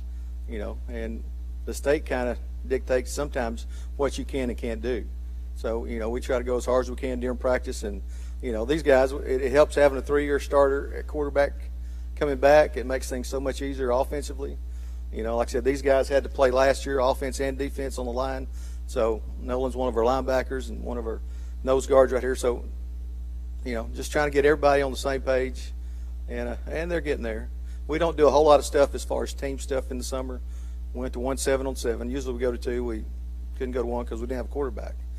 So it's not good to go to a 7-on-7 camp if you don't have a quarterback with you. And because we've done that once and it wasn't any fun. And then we went to a team camp at Gosnell, so we got to see them in pads. They're one of our non-conference games, and we already knew they got athletes everywhere. We've seen Forest City, which is one of our non-conference, and I know they hadn't been real good in the conference that they're in, but when you go look at them athletic-wise, and they've got a new coach he's getting them in the right place. So we've got a tough one, especially EPC was in the state finals last year. So non-conference is going to get us ready, and we'll find out because we've got a tough conference schedule. Yeah, and it's hot over there in Mississippi County in August and even September. So, yeah, I get it. Is there anything that's kind of stuck out for you this summer and getting these guys ready, as this is going to be a strength for this team this year? Well, we know our secondary is going to be one of our strengths because we got all those guys coming back, except for one. Like I said, having a quarterback coming back makes a huge difference. We've got some skilled guys that are in between there. Our receivers are really good. Our inside slot guys are really good. And like I said, we get our fullback going and knowing where to go. He's going to outrun anybody if he ever gets out in the open. So we feel good about that. These linemen here, like I said, they're taking charge and getting everybody where they need to be. So, we're excited about the upcoming season. Coach, I got to ask you, and the players can answer this as well. There's a lot of hype surrounding this Class 3A3 team conference this year. With teams like Hoxie, Manila, Newport, Osceola really is where a lot of the hype is, and obviously you guys now. Don't leave Walnut Ridge out there, and Walnut Ridge as well. You're right, sir. Just how do you guys feel about this conference that's got so much hype surrounded it? Well, like I said, that's when we play a tough non-conference because we know if we can play with those guys going to our conference, but. Like I said, Walnut Ridge, anytime Newport and Osceola is not mentioned at the top of whatever conference they're in, something's wrong because they've got athletes, that can match up with anybody in the state. So you got those three teams. And Hoxie, Coach Sears does a great job there. they've been competing up there at the highest level as anybody else. And then, you throw Piggott in there, Harrisburg, Manila. You got to be ready every Friday night. Coach, I've known you for a while, and I would expect nothing less than for you to be extremely humble. But you guys are the cream of the crop as far as that is concerned. And I'm speaking honest. I know you said you lost a lot, but I expect nothing less than a reload. Rarely is Rivercrest ever in what they call a rebuild. It's more of a reload every year, and that says a lot about the program that you've built. So great job on that. But also, I want to talk to the guys for just a second. Just kind of tell me, what's an individual, Cavante, I know you got a chance. I think I spoke with Coach Harden a couple months ago, and he said something along the lines of, you got some records maybe that you're looking at possibly breaking here, school records, and for Rivercrest school records to go down, that says a lot about you as a player. So, it's obviously more than just individual. It's a team sport for sure, but go ahead and tell us something, each of you. What's an individual goal you have for this year? And then, Coach, just kind of tell us the overall team goal, and we'll wrap up. Well, my goal, it's cool to break records and stuff, but the ultimate goal is to win a state championship. It's never to just break records. Same as he said, how we lost last year, we got to re-up that at the state championship and bring, We're just really going to take it game by game and win one game, move on to the next, and just take it slowly, one step at a time. Well, and that's a textbook answer. That's a great answer. And Coach, you bleeding through to these guys for sure in that answer. So just kind of tell us, and I know you're going to give me an answer that's a little bit vague, and I appreciate that. But ultimately, I know the goal at Rivercrest every year is the state championship. So just kind of talk to us, what outside of that, though, what is a team goal that you hope to see these guys get and see these guys reach by the end of the year? Well, number one, come together as a team. Pull for each other. Don't have, I did this or I did that. You want a we mentality. And I'm telling you, it's up to our assistant coaches do a great job for us. Like you mentioned, Coach Harden, he's our offensive coordinator. He does a great job. Murphy Smith handles our defense. He does a good job. Coach Elrod, special teams. And we lost one huge member of our group. Coach Griffin is our line coach. He retired this year, so I'm probably going to take over that duty, and I have been doing it. And that's what I'm hoping most. We've got some young linemen that can come together and help these guys get to a state championship game. That's huge, but it starts out in the conference. We want to set ourselves up, shoot for a conference championship, which sets you up better in the playoffs. And then, like everybody, the ultimate goal is to get to a state championship game. Well, you guys are, for lack of a better term, fun to watch every year. So I will be, Coach Harden and I go way back. I'll be attending at least one Rivercrest game this year, probably more. So good luck to you guys for sure. Keep working hard. Keep battling for Coach. Coach, we appreciate having y'all here today. Good luck this season. Thank you very much. So Rivercrest Colts on the stage. We're going to take a commercial break. When we come back, we will have the Earl Bulldogs. You're watching the 2024 Northeast Arkansas Football Volleyball Media Day. For over 20